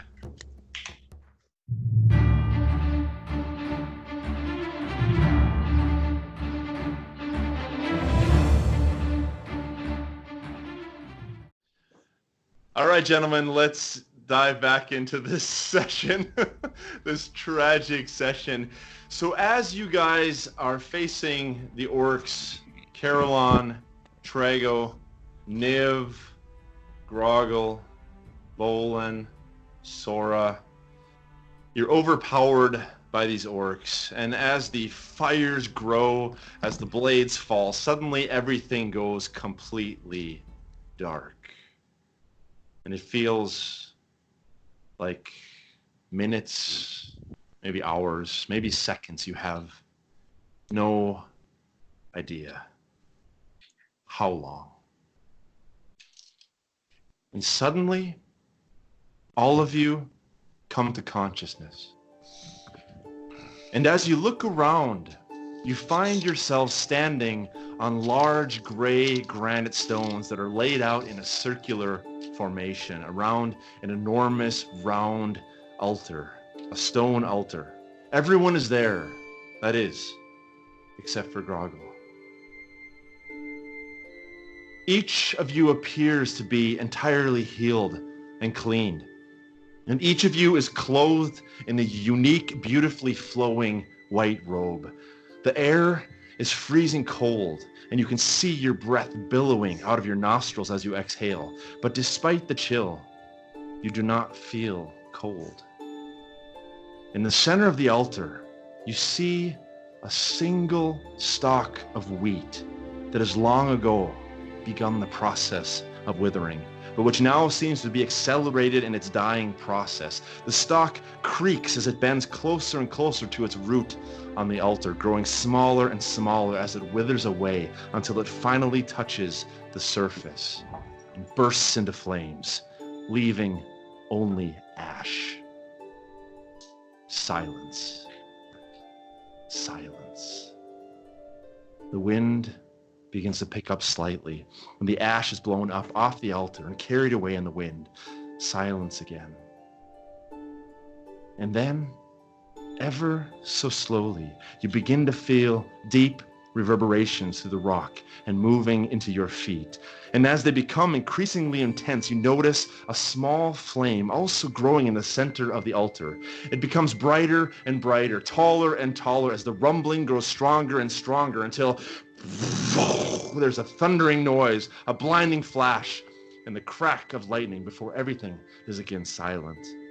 And when your eyes finally adjust from the shock of the light, you see standing, regal and tall, in the center of the altar, a male figure clothed in shimmering light with long, flowing blonde hair. In his right hand, he clutches a blazing sword that pulsates with light and energy. In his left arm, he cradles a tiny female infant. Bolin, you immediately recognize this figure as your own deity of devotion. Lathander!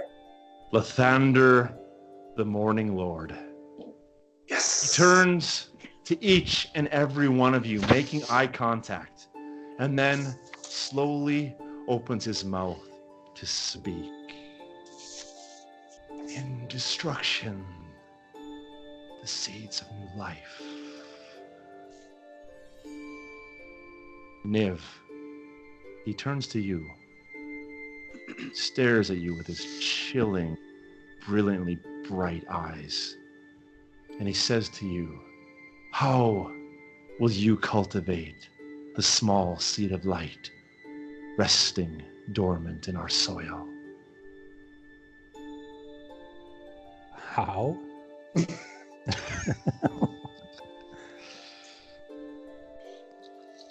I'm just gonna stammer and look confused. I have no idea what's going on. My son, the light is with you. Go and care for the soil. He turns to you, Kerrhylon. You notice, Kerrhylon, that Sora is not next to you at your side like she usually is. You're standing alone. And his eyes, also blazing, go straight into your soul. And he asks you the same question. How will you cultivate the small seed of life resting dormant in our soil? Well, I'll go down on one knee and I'll say, well, because I'm so into nature, I'd say something along the lines of, I will respect and honor nature for as long as I can and grow life. From death emerges the seeds of new life. Go and tend my soil. He turns to you, Trago. So listen to the question carefully now. Okay. And he says to you, Trago, how will you cultivate the small seed of life resting dormant in our soil that already has gone ahead of you? Say that you broke up a little bit. That last part. How will you cultivate the small seed of life resting dormant in our soil that has already gone ahead of you? God. Shit, I gotta read my backstory again. I'm gonna kind of flippantly joke, well, I'm not much of a farmer, but I'll do what I can. Also, I'm the only one here that knows what to do, and I'm not alive. Yeah, I'm gonna be a little bit flippant with them. I'm not much of a farmer, but I'll do what I can. He smiles and almost a giggle comes out of his mouth as he says, "Go forth, my son, and tend my soil." And lastly, he turns to you, Bolin. My faithful son, he says, your years of devotion have been well received. How will you cultivate the small seed of life resting dormant in our soil? Don't answer yet, Tim. Hold on.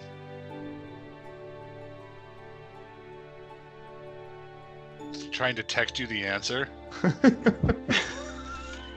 Say this, dude. Am I really supposed to check the text that you just sent me? Mm-hmm. Metagaming. Yeah. I'll look at him. I'll pull out my holy symbol representing Lathandar. Hold it up as high as I can. Say, my Lord, your grace has shone upon all of us, and we are forever in your debt. Please let us take this child that you're holding in your arms and let us cultivate and grow this child into your light, into your image, so that way we may represent you in any way that you see fit. And as you lift your symbol up, you raise it above your head, it begins to glow and to heat up. casting off this beautiful golden light. And at the same time, in your left pocket, you feel a heat deep down in the pocket. I feel that too. You look to your left and you see shining through the clothing a beautiful shimmering green light. Lathander looks down to the infant. He looks back at you and says, "Cultivate my soil, my son." I'm going to turn to Chad. I'm like, are we adopting someone? What the hell is going on? Yeah. As this is okay. Pause here. Oh, fuck, dude, I'm laughing my ass off here. Sorry. No, what you said, Eric. All right. This is really dumb and really stupid. What I When said. Eric said the so do I, like, feel something warm in your pants, and I'm like, when you're being blessed by your deity and you feel something shitty, diarrhea. You remember that old song? Yeah. Yeah. It just popped into my head. That fuck. And Trago's beautiful white robes are now soiled brown. Okay. Oh my god. Oh my god. As Sorry, Bolin, guys. as No, you finish. okay, no, but what I'm doing. Yeah, like, go ahead. when Niv turns to me and I'm like looking over at, like, did he say, like, yeah, did he seriously say we're going to adopt a kid? Like, I don't want a kid. But yeah, like, all right. Yeah. And I'm gonna go. As Shut Bolin- up! Shut up! As Bolin finishes his last word, Lathander sets his gaze once again onto the infant girl, who begins to wake up now and open her eyes, gazing back deeply into Lathander's own eyes. He says, "In the dawn, beauty reigns, and the way is clearer." And with this final word, you see in the center of the infant's face, it suddenly begins to morph and twist. And the image of Lathander standing in front of you also begins to morph and to twist. It's almost as if they begin to rotate around some sort of center axis, turning horizontal as if floating in the air, and then flipping entirely, where upside down they begin to sway back and forth ever so slightly. And with each sway, the image becomes darker and darker, and you become colder and colder. And at the same time, you feel an increasingly sharp pain in your ankles, almost like knives plunging into your flesh. And then everything goes dark once again. Now, is this all of us? All of you except for Grogil. Okay. Yeah, all right. And we don't see him anywhere, right? He's Grogil? not anywhere around Okay. in the circle, no. And after the darkness takes over, it feels like minutes or hours or seconds, you have no idea. But you begin to open your eyes, all of you. And there you see one another again, standing in a circle in the midst of darkness. But this time, you are stripped of your clothing. You are cut and bruised. You are gagged and your arms are chained around you. And from gashes on the tops of each one of your foreheads, you watch as a small drop of blood forms, falls, and drips upwards into the sky above you. "Looks like there's waking up!" You hear a gruff voice above you. And as you look up, you see two hulking orcs standing on the ground below you, staring back up.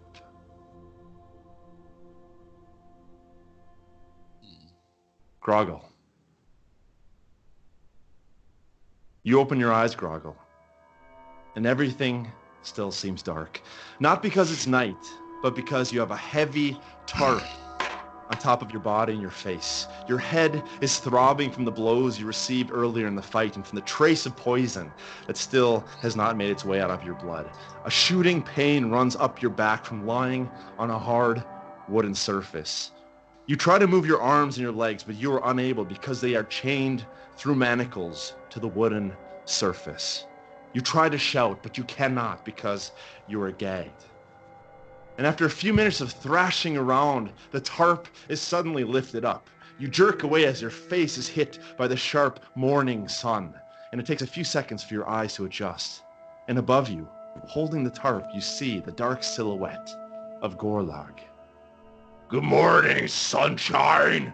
And with that, he raises his club and strikes you with a powerful blow on the head, and once again, your vision fades to black. That wasn't nice. We'll return back to the rest of you guys. Okay, so What would we're you not like with to do? we're not with Grogil then. Grogil's not No. with us. You're not Hanging with from the Grogil. ceiling, apparently. Yeah, we're hanging. How many guys are below us? They're guarding us. You look down and give me a perception check with disadvantage. By the way, all of you guys are 1 hit point at this point. You're stable. You have 1 hit point. Cock die. Yeah, my perception sucks too. Shit. That was our extra life. We had. I Are we failed. still exhausted? Like a 7. You're still. Yeah, we're Are we exhausted? Yeah, there wasn't a whole lot of rest and food between there. So, what do you say, Trego? 7. Terrible. No, Let me- you see below you. You see below you the 2 orcs that were speaking to each other. They're standing right below you as you guys are dangling now from ropes. Ropes that are tied around your ankles and tied up into the rafters Or in upside the down? warehouse. Can we You guys tell are- we're in the same warehouse? Yeah, it's the same warehouse. Yeah, So we're like that. We're just like hanging next to each other. just hanging next to each other. Yeah.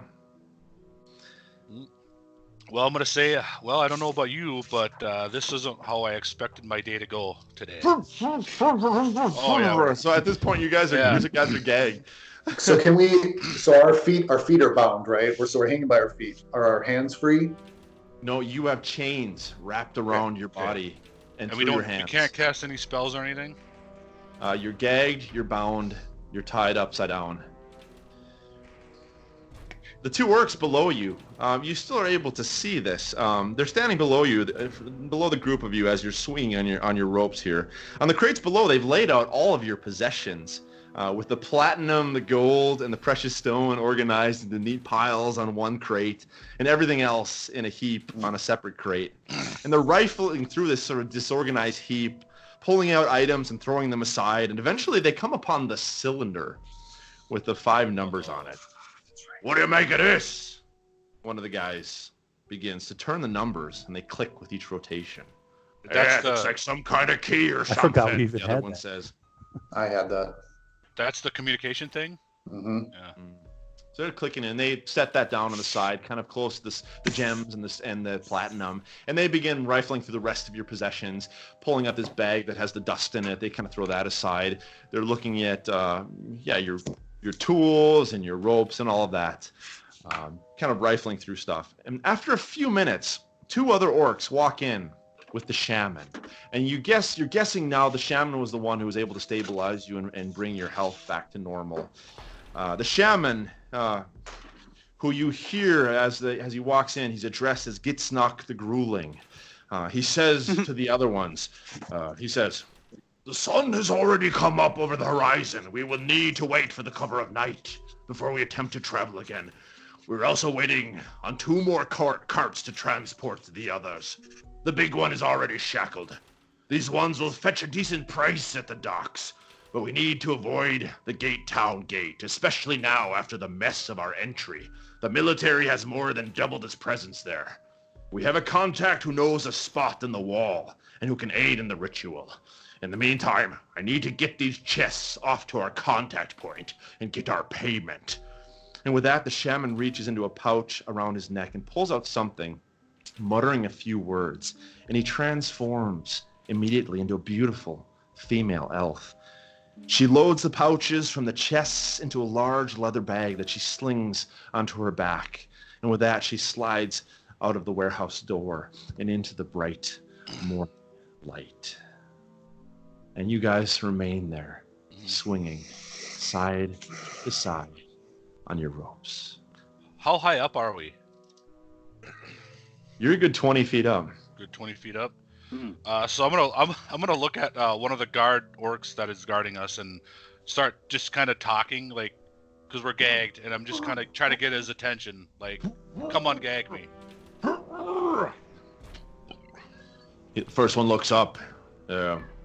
Rude bag. What do they say? This one's trying to talk to us.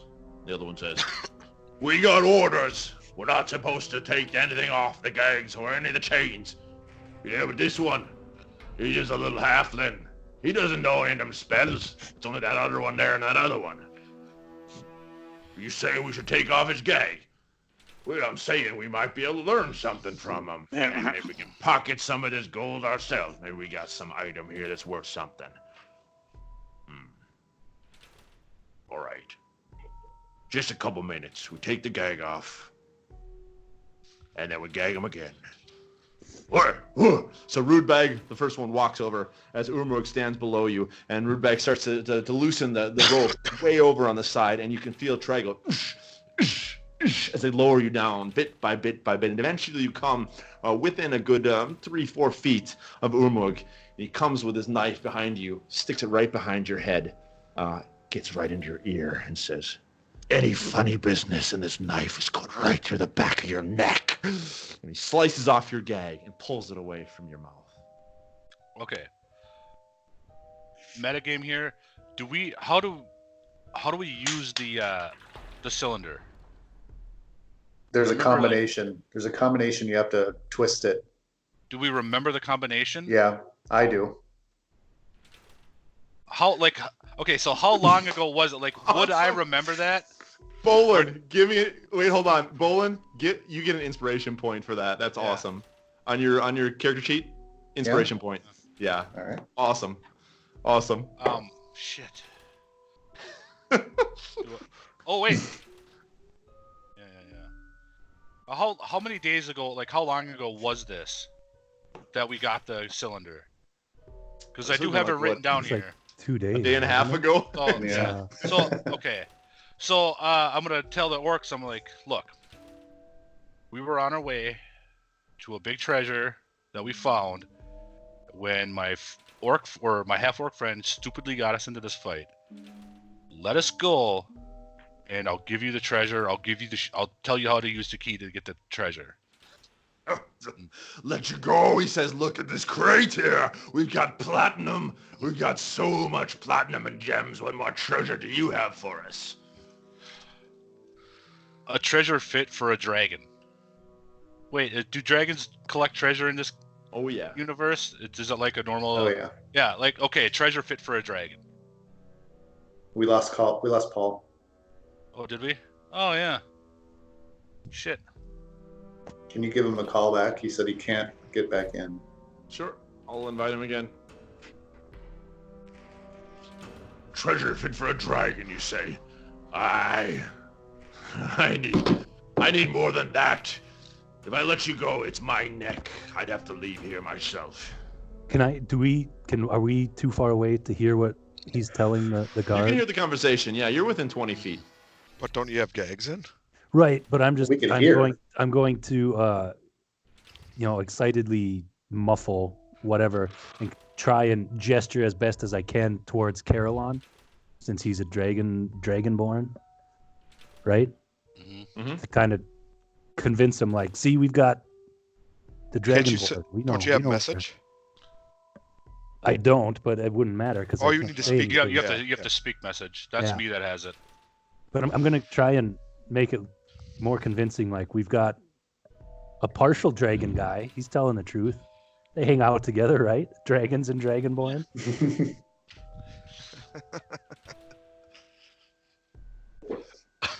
Okay.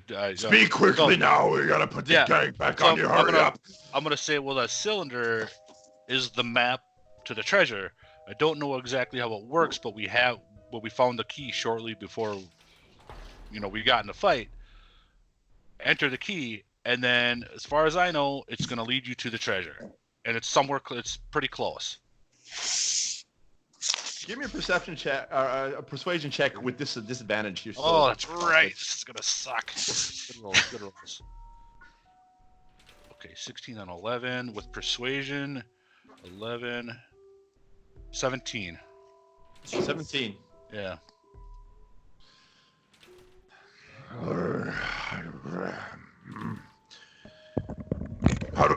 How does the key work? He says.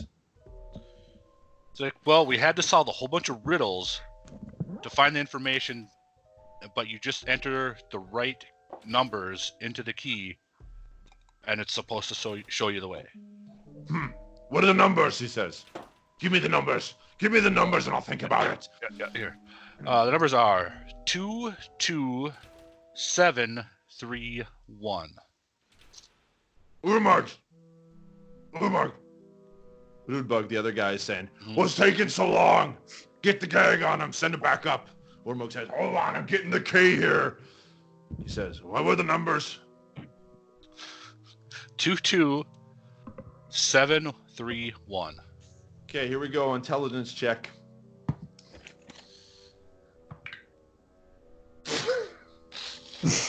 Oh no. Either a 1 or a 20. 2. So He doesn't know looking at the numbers. cylinder Fuck. with the numbers, and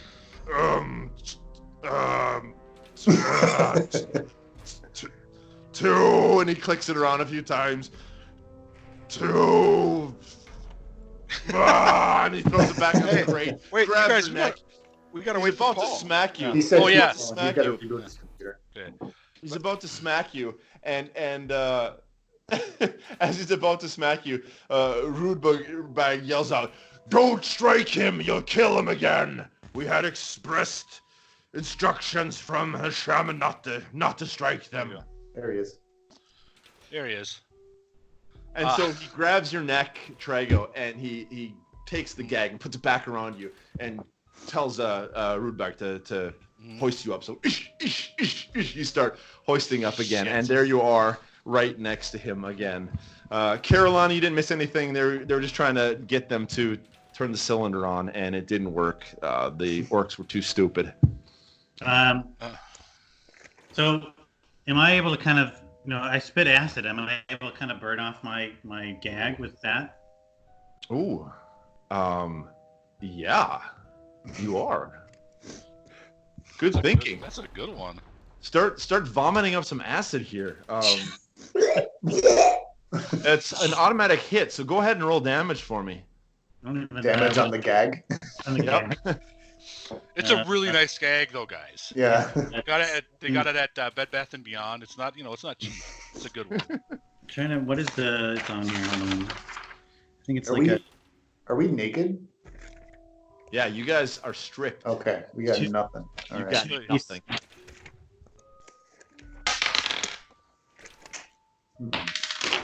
So I did six points. Okay, that will be enough. In 2 minutes, the acid will be able to eat through the gag. So as you sort of vomit up this poisonous acid. Can they hear me doing it? No, they can't really see it. And it sort of infuses this gag, and you can see that it's starting to sizzle. And within 2 minutes, it'll have eaten through enough of the material that you'll be able to sort of kick it off. Of course, it'll probably fall down below, and they'll see that. But you have 2 minutes while this acid is working. Can I start to kind of get a little swing in me so I can throw the gag away so they don't see it? Yeah, sure. You can start to swing a little bit. All right. I'll do Give that. me an athletics check with disadvantage to see just how well you can swing. Is that under where's athletics? Strength athletics. Oh, right. Ugh, I got a 10. 10. Okay, you can start swinging a little bit, but not much. Okay. So is he doing this while I'm trying to convince the orcs to whatever? Yeah. So I guess as he puts me back up there, I'm just gonna kind of look at Niv and Bullet and like just kind of like, well, that didn't work. Sorry, guys. And as you guys are swinging from your ropes, you notice a single crow pushes its way through a crack in the door and flies up and lands on one of the beams next to you. And for the first time, you guys notice that off to your right are hanging 3 corpses that you haven't noticed before, that are bloated, dripping blood and pus onto the floor below. Oh, crap. They're human. They look to be human. And the crow, he hops over to one of the corpses of one of these humans, and he begins to peck at it, pulling out small pieces of rotting flesh and swallowing it down its gullet. And then moves over to the face of one of them, and there's bandages or cloth across the face. These guys have been blinded as well. And he begins to pick through the cloth and starts to pull out a small piece of whatever's left of the fluidless eyeball and slams that down as well. All right, here's the dog. Say bye. Bye, dog. Okay. And the crow turns and trains its eye on you, Trago. And immediately it takes flight and lands right next to you, bringing its beak right within an inch of your eye before it stops and hops back a foot or two. See, Marvin? Trago, give me another perception check with disadvantage. Okay. Natural 20. Nice. The other one was 12. And perception, -1. So it's an 11. Our rogue has a -1 perception. Wow. So Trago, He's very intelligent, just not very wise. you don't notice much, but what you do see, A crow in front of you. it's a crow. Definitely a crow. You see a subtle but sharp orange glow in his eye. A radiance that reminds you of another set of eyes that you recently met And when we in find the Riverside Respite during your long conversation. Shit, now I'm forgetting what we talked about in that inn. Can I go back and watch the episode and then everybody press pause? I'll go back and watch the episode. Somebody had an orange glow about them? Because I was talking to one dude.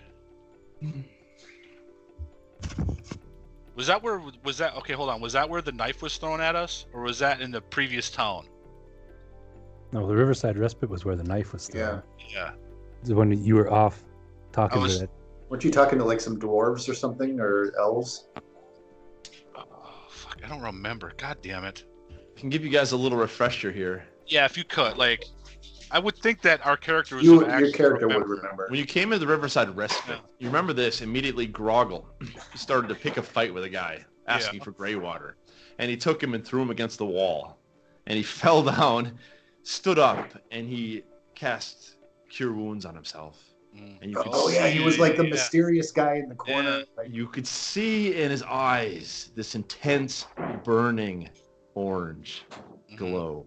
And Trago, you sat down and had a conversation with him. A Yeah. brief conversation. But you remember his eyes from that conversation. If you look on the crow, Yep. strangely enough, attached to the left leg of the crow is a string on which is tied what looks to be, strangely enough, a small, dead frog. Small dead frog. Did we do something with frogs recently? frog. Does Paul remember? Because I don't remember it anything to do with frogs. I don't either. But we don't see this. Like, is it? Yeah. Can Okay. I see it? Can I see it? You guys all see this, but you don't see the glow in the eye, like Trago does. Okay, I'm gonna find a little strange that there's I'm gonna wink at the frog the crow. Like, how bound are my hands? Like, they're just bound at the wrist. Can I like snap my finger? You have manacles around you. But I can like Manacles still on I your can arms. still like I'm like this, but I can still like move my hands kinda. You are tight. It's tight against your Oh, body. it's like this. Chains wrapped around you. Yeah. Jed, you want to do some puppetry?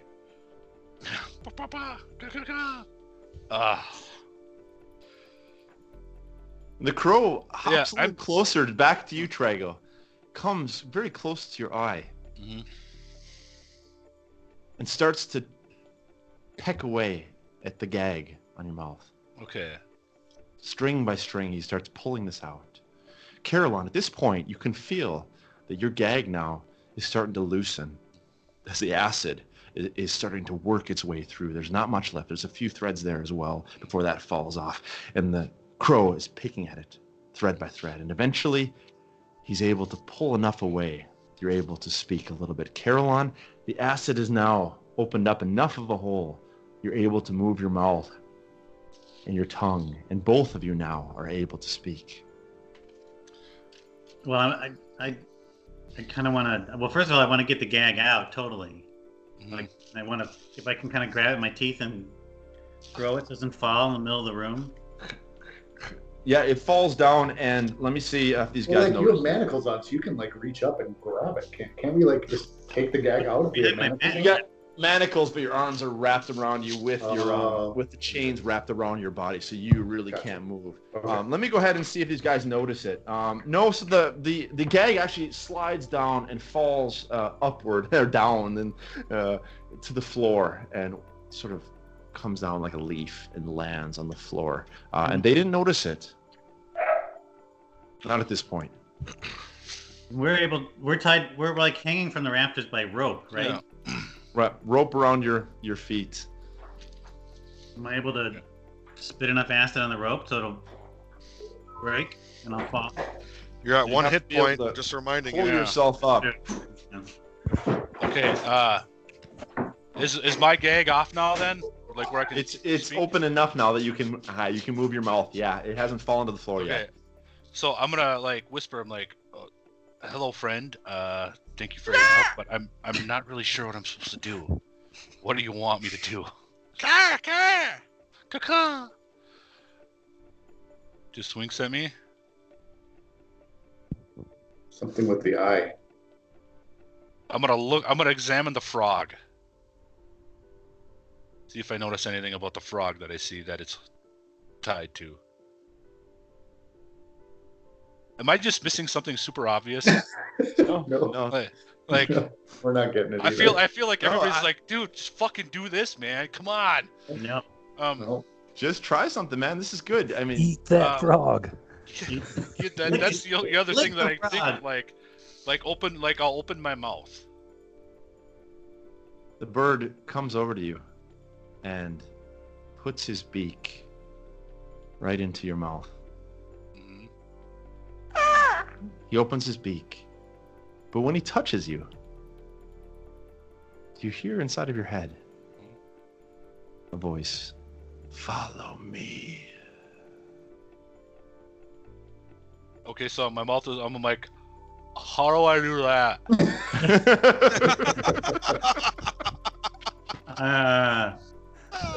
Shit. The bird takes a couple steps back, Huh? winking at you, and you see now his eye is starting to grow even more brilliantly bright orange. But in fact, this orange color now begins to spread from his head to the rest of his body. And it starts to head over.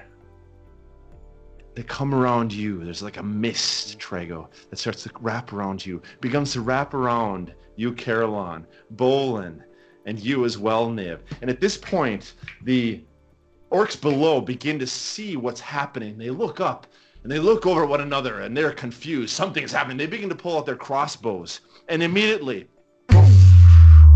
there's this blast of energy. And whatever this creature was, whoever this creature was, he cast polymorph on all 4 of you. And immediately, you hear this noise. As you look below and you see chains and manacles falling 20 feet to the ground, hitting the cobblestone and the concrete floor, bouncing around. The orcs jump backwards, and you notice suddenly now that the 4 of you are flapping your wings as crows. And you see, wrapped around the leg of this crow, a dead frog. And you guys are hungry. Okay. So the crow turns around and he takes off, flying out, down, and out the door. And all of you guys now have the intelligence of crows. Although you're able to think, but your intelligence is of a crow. And your logic at this point is, I'm hungry. Yeah. Follow the whatever it is. What was it? The dead frog. Dead frog.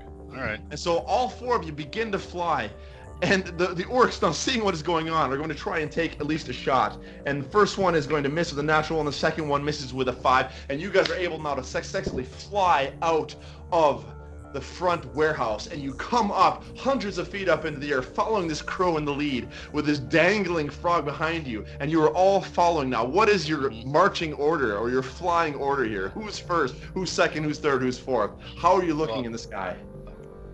I'm going to be saying that I'm following first because the crow was talking to me, and I'm just like, I'm going to be right behind him. Well, can Should I go? I'll be third. Yeah. Niv, Kerrhylon. Okay. So as you guys are flying, you're Matt, following this crow. Yeah. Am I still like dead or knocked out? You are still knocked out. Yeah. Yeah. So you guys are following this crow, and as you get to a height of about 1,000 feet now, you cross over the bridge, the gate tower there that leads across the bridge, heading into the center town, the center city. And as you come across, you see all of these rooftops below you. You see the gate tower. You see all of these soldiers down below. The city is unfolding in an incredible way. And as you're moving quickly, following after this frog, following after this crow, you hear suddenly a terrifying sound from behind you and above you to your left. Giant. And you look to your left and you see 2 giant eagles that are swooping around in the sky. Oh, and they drop down behind you and begin now to follow you guys. What do you want to do? fly faster. I'm banking down into the town. I'm banking down into the town. Yeah, well, I'm flying yeah. down. Gonna bust out highway to the danger zone. Yeah. Evasive maneuvers. Is the crow that we're following how high and like far ahead of it? He's not that far ahead of you. He's probably 20, 30 feet. You can still see him. You're still what's following that crow this frog. doing? What's He's that heading. crow doing? He hears this noise of the eagles, and he dives down as well, heading towards Okay. the roof line. Yep. I'm following him. I'm diving Yep. down and following him as close. Okay, so you guys follow down, and you come cruising down, and you come around these rooftops, and there's these spiral rooftops. You cruise around them and come underneath this gatehouse into this section with all these different slanted rooftops, and you fly over them and come across, and the eagles now are right on your tail after they dove down super fast, and they're gonna try and go ahead and grab and stick a talon in you, Kerrhylon. And so now you guys, you should know this. Your armor class as a crow is 8. Your AC. You have 5 hit points. If 5. you lose those, you polymorph back into your human form with 1 hit point, and you will fall. But we don't know this. You don't know that as crows, no. Your strength 2, dexterity 8, constitution 12. Yeah. So we're gonna go ahead here now, and the first eagle's gonna try and come up on you, and he's going to attack you in the back, Kerrhylon, and he gets a 7-11, and that is gonna beat your armor class. Oh no! I just So he wanna comes down rest. and grabs your talon, slashes you in the back, and that's going to be 1d4, a total of 2 points of damage. So you are down to 3. hit points. So hold on, Matt. 1 second. Yep. Let me get this straight. We are now playing Dungeons and Dragons, and 3/4 of the party are crows being attacked by eagles. That's I have that right? Exactly right. That's All right, exactly just right. checking. The second eagle is going to go ahead and try to pick off Niv, who's right behind him, and he's going to come back and he's going to also hit you and do a total of 4 damage. So his talon comes right behind your neck, slashes it open. Blood is starting to fall. You're down to 1 hit point. As you sort of start to spiral down, you're able to pull out and come up again. You guys are following this guy in the lead, and I'm assuming we can roll for initiative if you want, or you just want to get the heck out of here. No, I'm running or Yeah, flying. Flying. So you guys are I'm- escaping. You're following this guy. Eventually, you get to you see the Delendar River. You come across the Delendar River, and you're able to now come across into the city. And you once again, there's tons of different rooftops. You're flying around and through trying to lose these eagles. And eventually, you see that this guy in the lead with the dead frog in his leg, he veers a sharp left and starts heading towards a building. You see there's an open window, and he flies directly for that open window, and you see him fly like a bullet right through the window. And you guys are falling right behind him. The eagles are going to get one more attack. It's a closed window.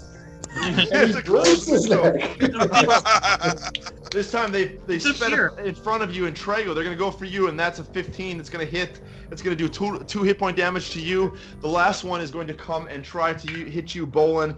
Natural 20. Oh no. Oh no. You have 5 hit points. So don't roll a 3 or I got higher. 3. 1d4. Here we go, man.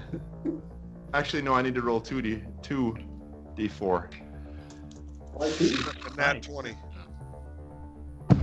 5 hit points. So Bolin, he slashes into your neck. You instantly polymorph back into Bolin with 1 hit point. At this point, you're about. Window. I can't like reach the window with my momentum and. No, you're try to still hang a on. little bit too far away. You're still a little bit too far away. Instead, you fall directly down and start to bounce off these rooftops. And you're going to take a total of 6 points of damage as you slam onto the ground, and everything goes black, Bolin. You disappear. How's And your the gut? rest of you now are The able last to god of evade. light. Hey, Tim, The rest of we're you gonna have fun are in the able afterlife. to evade the eagles, and you see the open window, and you fly directly into it. And as you guys fly into the window, the eagles turn off and head back in a different direction, confused by the polymorph that happened with Bolin. You guys fly directly into this rune, and as you come into the Wait. How did I get 5 damage on a We took 1d4? 2d4. It was a a natural 20. natural 20. Don't you just double? You just double the damage roll, right? You double the dice. Oh, okay. So I rolled two. I rolled Shut 2d4. I rolled I 2d4. thought you just doubled the damage that you rolled. Yeah, I think on we looked that up actually, Niv, before the game. It was actually double. You double the dice, and then you add the bonus after that. So you guys come flying through this window, and you're not able to make the same evasive maneuver that the crow ahead of you makes. You fly straight in, and you immediately notice that it's this massive metal cage. And suddenly a hooded figure comes behind you, slams the gate, the cage door shut, and locks it. And he says to you, now it looks like the tables have turned. Perhaps we need a chance to talk a bit more. And with that, the polymorph spell ends. And the 3 of you are now sitting naked at the bottom of this cage. The paper at the bottom, so when we take a shit, it's okay. Right. It's okay, yeah. Naked, More cold shitting. on the floor of the steel cage. Here, he says. He throws some blankets into the cage. Wrap yourselves up with these. And at this point, you notice another cloaked figure sitting in the corner of the room. A woman with dark black hair and also with blazing orange eyes. Eric, Go ahead and introduce Fainfen. Long. Greetings, friends. Been brought here for a purpose. All will be known in time. For now, eat and rest. Mm-hmm. And there are... So, hold on, is Wait, Tim what? is Tim in the cage with us, or is he No, down on the street? I'm on the street. Tim's Yeah. body Yeah. bounced off the roof. So I'm gonna be like, on the street below. like, well, thanks, but I think our friend might need a little medical assistance outside. Okay, so I opened the cage and I let Chad out. Okay. Retrieve your friend. I don't think a crow can pick up me. I'm a... Polymorph. No, the polymorph is gone. Yeah, we're Yeah. not. You guys are back to your... Oh, Just naked dude sitting in front of this chick. So so I look up at and I'm like, well, I'm not sure I can handle that by myself. He's on a roof. Yeah. And He bounced off the roof. No, I'm on and the street. landed on the ground. He's, yeah, he's on the but street. I'm Pay 35 attention, you pounds. idiots. I'm 35 pounds. I don't think I could retrieve him by myself. Because I'm assuming I'm gonna have to carry him. I snap my fingers and I get Matt. I snap my fingers and then two people come to help him. Yep. Okay. There's two other people sitting around the corner. They also come out, hooded figures, looking very similar to the first guy, and they follow you, Trago. You're wrapped up in this blanket, and they take you out of this door. The door leads to this stairway that comes down onto the street level, and outside on the street level, it's there's different cobblestones and there's streets across, and there's different shops and things like that. To your left, you see the body of Bolin laying there bruised on the cobblestone. Naked on the Naked. on the road. Naked so I'm gonna- on the road. I'm gonna kind of trot up to him real quick and motion for the two servant guys to like grab him and bring him inside. We need to heal him, and then I'm gonna make a comment. I'm like, well, Bone's not really packing a whole lot, is he? Really? So I the gotta two do it. figurines come behind you, and the first one takes Bolin underneath the arms, the other one takes his legs, and they quickly usher him back upstairs into the top level here, the floor, and they set him down on the floor. They've got plenty And of the first guy walks over. The guy was initially the crow, and he walks over, leans down by Bolin, and you see this orange energy come through. Stop. Bolin. Stop. Hold on. Yeah, Wait Tim for- isn't wait for getting this. Tim. Hold on, wait for it. Yeah.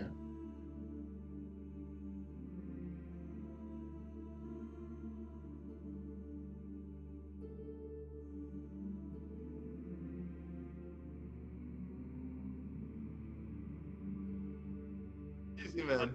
Yeah. You're gonna have to. Oh, hey Tim. What? But it doesn't really matter for Bolin. He's unconscious. So they lay his body down, and the first guy sets his hand on his chest. And you see this orange energy come through. I'm gonna stop the guy. I'm gonna be like, turn around and ask, like, does anybody got a marker, real quick? A writing utensil? Anybody got a marker? What's a marker? He says. A Yeah, pen what's a or a marker? pencil? Okay. We have quills over here and ink if you'd like that. I don't quite understand what you want to do with it, though. I look over at Niv and Paul and Dan. I'm like, I just kind of give them like, should I or shouldn't I? What do you think? Uh-huh. I quickly interject. Okay, yeah, like, I quickly no, interject. I and won't. say, I won't draw Not- anything on his face. I quickly interject, Matt, and I say, no. I won't do anything. Okay, so this guy lowers down and he puts his hands on him, and immediately Bolin returns to 7 hit points. Bolin, Yeah. you suddenly get a breath of air, and you open your eyes and look up. The last thing you remember, you were a crow chasing after a dead frog, and you polymorph suddenly back into yourself, and the last thing you remember was flopping and hitting the rooftops as you flop down to the ground level. Now you're lying on your back naked. There's a man with a hood over him standing above you with his hand on your chest. There's 2 other hooded figures, and then there's a 3rd woman standing off to the side. And you look around and you see the other 3 guys. Trago's next to you, and the 2 other guys in a cage with blankets wrapped around them. What the hell just happened? Who are you guys? Hey, nap. And In all fairness, guys, it's cold out, so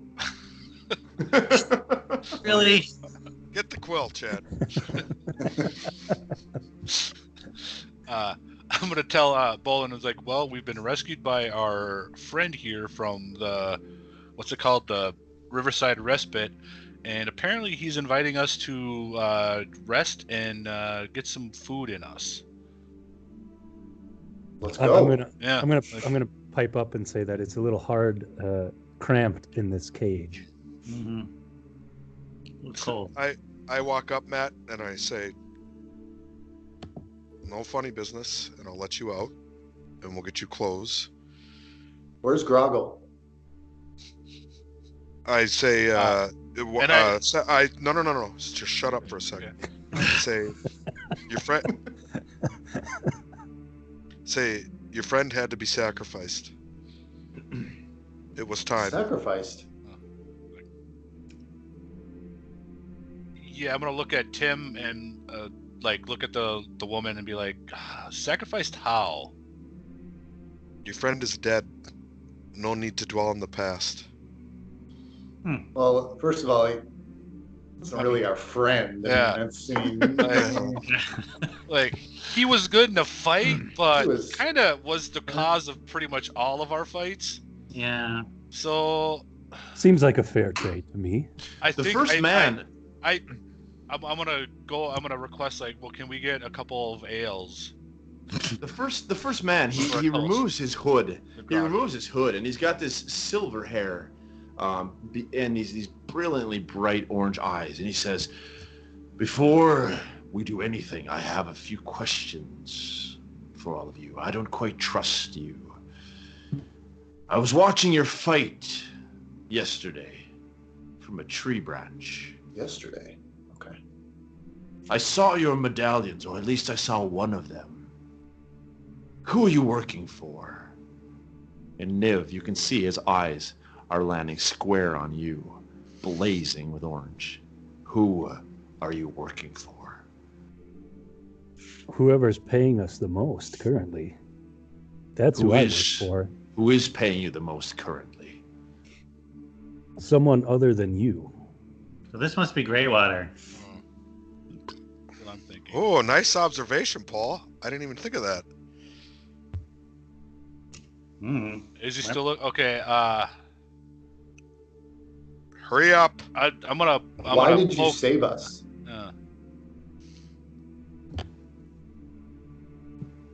I have a sense that your loyalties are split. And Why did you save us? That doesn't help. You might be useful even for us. Who is us? Who are you? Who are you? My name's Matt. I live in Sweden. All right, put the rest in the cage, he says. Drag the rest of you back, opens the cage door. The two other guys throw you guys, and all four of you are back in the cage again. Oh, crap. Shuts the door. He says, In my big mouth. Yeah. My questions first. Fine. What do you know of Governor Tyrius? Not much. We met the mayor. We haven't met the governor, have we? You've met the head of security, Mel. Yeah, We haven't met the mayor even. It's like, not much. We're all kind of from out of town as far as we can tell. I've only heard of his name a few times. What can you tell of us? Do you expect me to believe that? You who have the medallions of the Theondir military, do you expect me to believe that you do not know Tyrius? Maybe we killed the soldiers and took the medallions off their bodies. Soldiers don't get those medallions. They don't? Not as far Who as did we you know. kill then? Who did we kill then? As far as I Those can tell, medallions are the only given thing to we the have highest is a ranks in blanket. The Theondir military. Oh. He Well- saw. Dan, he said he saw the medallion. Yes, I know. I'm being cheeky. Yeah. Oh, He's being sorry. cheeky. We're all being cheeky. What did your guy say again? They're only given to The Theondir military? They're only given to the highest ranks of the Theondir military, not to soldiers, not to normal foot soldiers. Well, You have to have known somebody high up in the Theondir military. Who do you know? Who are you working for? He says the question again. Now he's getting a little irritated. I will say, well, I've met his name's Melathon. So you work for Melathon? I don't really work for him. He know hired. him. We've done a job for him. No, yeah, we haven't. Yeah. Tried to. Yeah. Come on, guys. Let me try to lie. Like, we've done a job for him, but we don't really work for him. What are your loyalties to him? If he's paying well, we'll do what he needs us to. We don't really I'm gonna say we don't really even know what we're doing. What is he paying you to do? Find information. Information about what?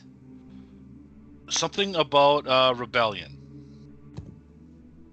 We don't really know. He wasn't. Wants more information about the knot. Yeah. He was. Yeah. That's the word. He wasn't very forthcoming with us.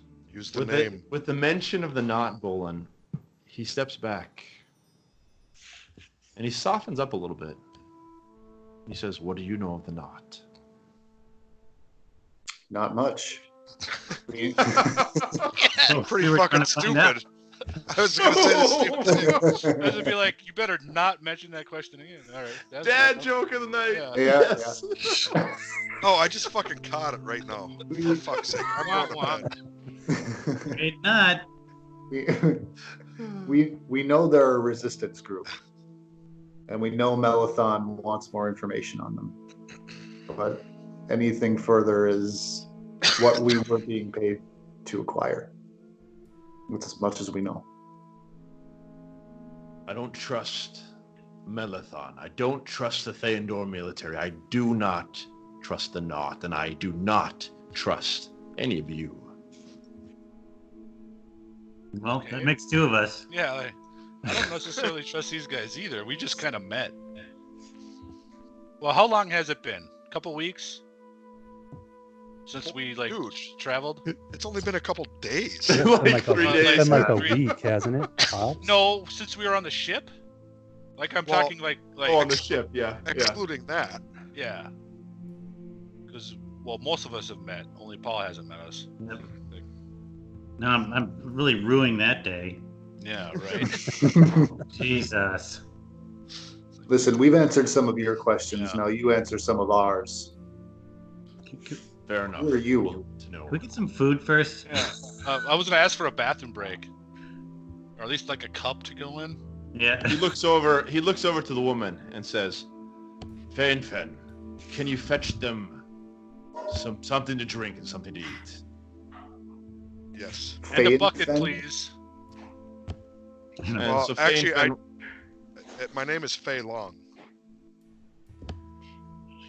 Mark it down, man. Fei Long? Okay. She changed her name. Good. Yes. Fei Long. Yep. Fei Long. Would you be willing to fetch them some drink and some food? Yes, master. Master. She leaves, walks out to the next room, comes back and has some simple breads and cheeses and some ales and puts it inside the cage. And she also brings you along some makeshift clothing. Not great clothing, but it'll be at least something you can cover. When we flew in here, the crow we were following transformed into her or one of the guys? Into him, the guy. Yeah. Okay. He stands tall and proud, and he says, "You have met Fei Long, and my name is Vildareth. I myself, Vildareth, VYL-DARETH, Vildareth. Okay. I myself am not a part of the knot. None of us is." And he looks around at the other two, as well as Fei Long. "But we have sympathies for it, certainly. We're not in favor of Theondir, neither in favor of Teravin and Nura Ovanos. Sorry, Nova Uranos. both of these civilizations, if you can call them that, have been destroying the lands around them in their attempt to undercut the other. It leaves both of these civilizations standing on Earth that is empty and void. And you notice now some characteristics with Vildareth that you hadn't noticed before. His cloak and his hood are green, a dark, beautiful green. And you see there's a clasp here in the center of a leaf, something like an oak leaf. In fact, quite similar to the oak leaf of the little class that you met on the musician in the streets of Theondir. And you also see Phelan, who has a sort of savannah brown kind of cloak. And he says, I myself am a druid of the wood realm. Phelan is also a dryad of the plains realm. And we are working together against all forms of tyranny. You're welcome to stay with us tonight. We'd like your help, if possible. Help with what? The resistance against both Theondir and Terravin.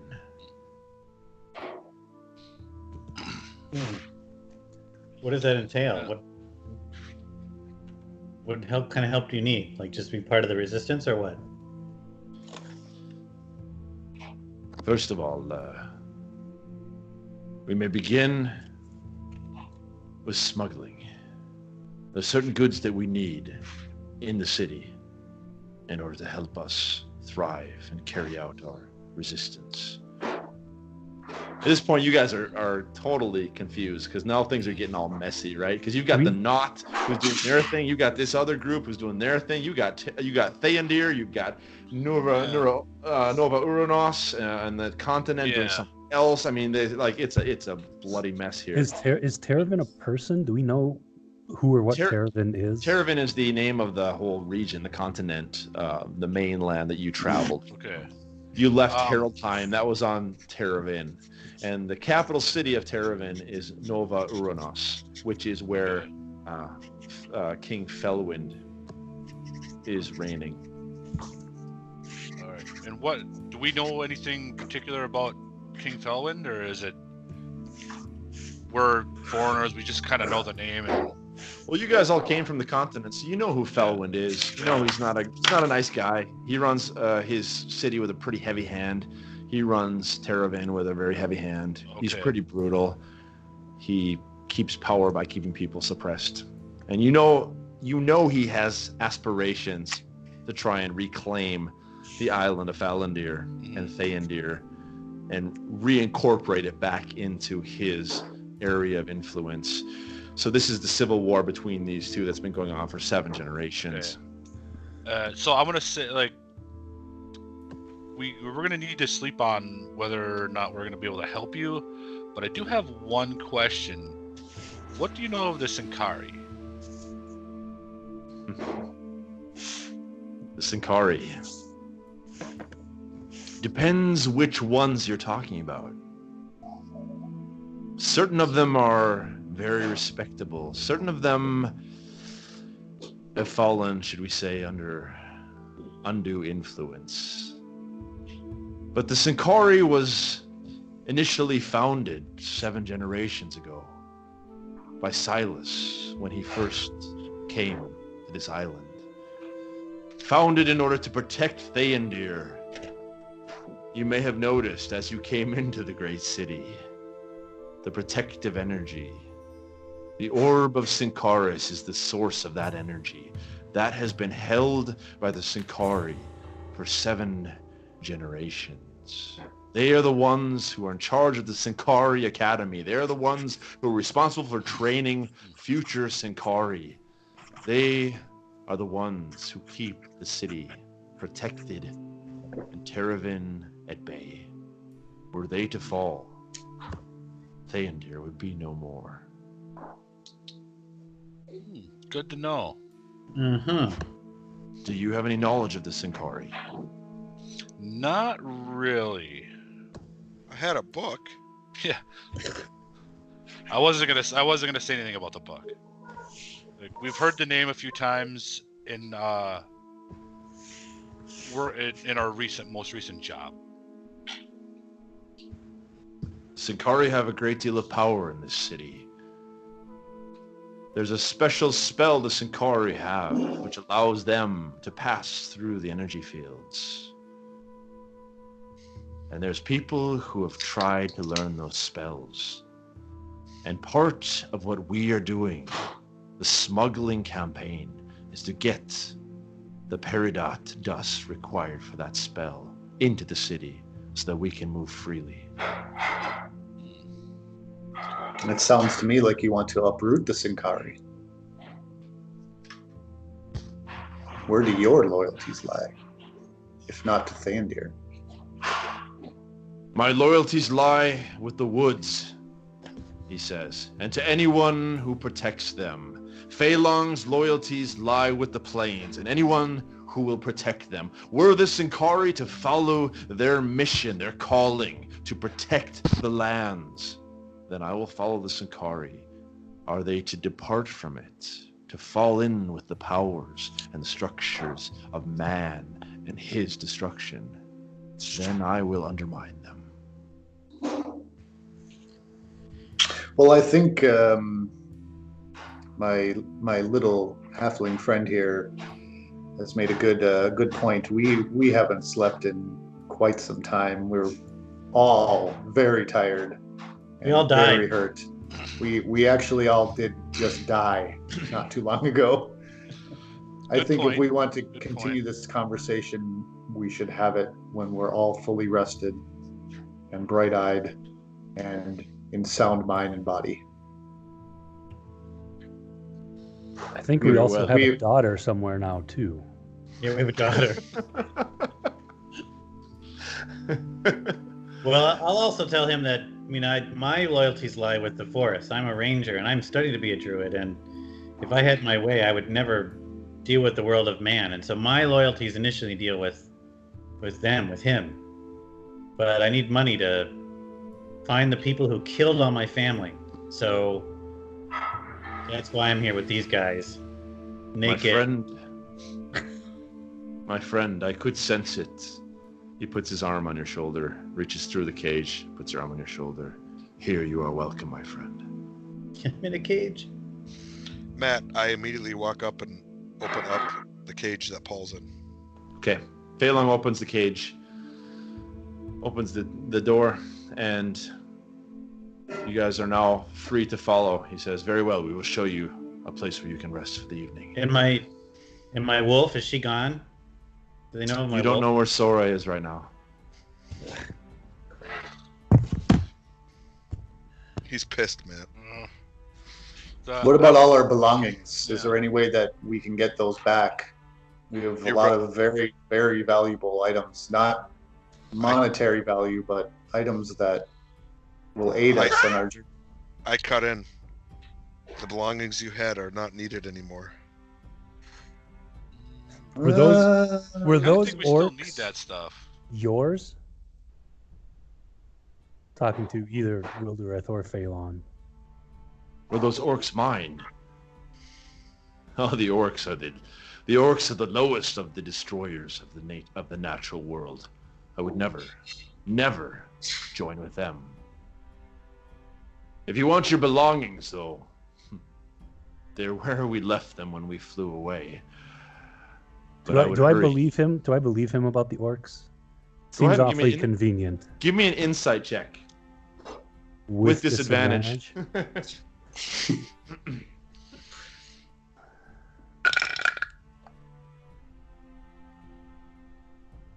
10. 10. Yeah, hard to see. It seems like he's truthful enough. Can I? How much longer do you think we have, Matt, for tonight's session? We could probably end when you guys sleep if you'd like. Is that what we're thinking, or? It's up to you guys. Yeah, but we have to have a post-session talk about. Yeah. Okay. All right. Yeah. All right. And he says once again, though, I understand there might be some sentimental value to certain of those items. If you would like to retrieve them, the word from the orcs is that they head out at the first darkness tonight. We have until then. We gotta get some Although- rats. Can we also like save Grogil and Sora? Last when we were there, Grogil was still alive. But now, my friends, you need to sleep, obviously. And for all intents and purposes, I mean, you guys were woken up in the morning very, very early, so at break of dawn, so 5 a.m. And this whole high-speed chase with the eagles brought you into this place probably around 6 o'clock in the morning. So if you would like, you could get a full 8 hours of rest right now, starting at 6 in the morning. That'll get you into 2 in the afternoon, and you would have time then to consider what you'd like to do in the afternoon. It gets dark here around 8 or 9 o'clock at night. Yeah. Did we get food? I'm feeling Trago's probably pretty famished and wants some food and a little bit of ale and then That's off what to I. bed. That's what I was Off to bringing. bed. Yeah, so Yeah. as So you walk we have in, everything. Okay. you walk into these rooms, and they bring you into 2 separate rooms. You can sleep 2 and 2. How do you want to sleep tonight? Or today, I should say. I'm just going to go in the first room and just Yeah, crash. I don't care. Like, I'm Okay, so tired. Niv and Bolin go in the first room, and you see that Phelan comes in and sets down a tray of some cheeses and meats and some milk, stuff to help you get replenished. She does the same in the other room as well, and you guys are able to come in there, and you see there are 3 or 4 different beds to choose from in these rooms, and standing outside the door, guarding, is each one of these wood druids are taking a place outside of your door, both for your protection, but also for their own protection. And they close the door behind you as you walk in and stand in front of the door at guard. Do they lock the Or- door or anything? They don't lock the door, no. I'm going to bed. Yeah. Yeah. I'm gonna eat. Night. Go to bed. All right, so all of you go ahead, you crawl into the bed with no regard for any sort of watching or anything like that. You seem Nope. to trust these people enough. And you go ahead and sleep 8 full hours. And after your full 8 hours, Bolin, you sleep 4, but you still need to rest for the additional 4 for your trance. You regain all your hit points. You regain half of your hit dice. You regain all of your spell slots. And your eyes wake up to the sunshine in the early afternoon coming through the window. It is now 2 o'clock in the afternoon. And that's where we can wrap up tonight's session. All right. Yeah. Hmm. Wow. Good job, Wow. man. Roller coaster, man. Yeah.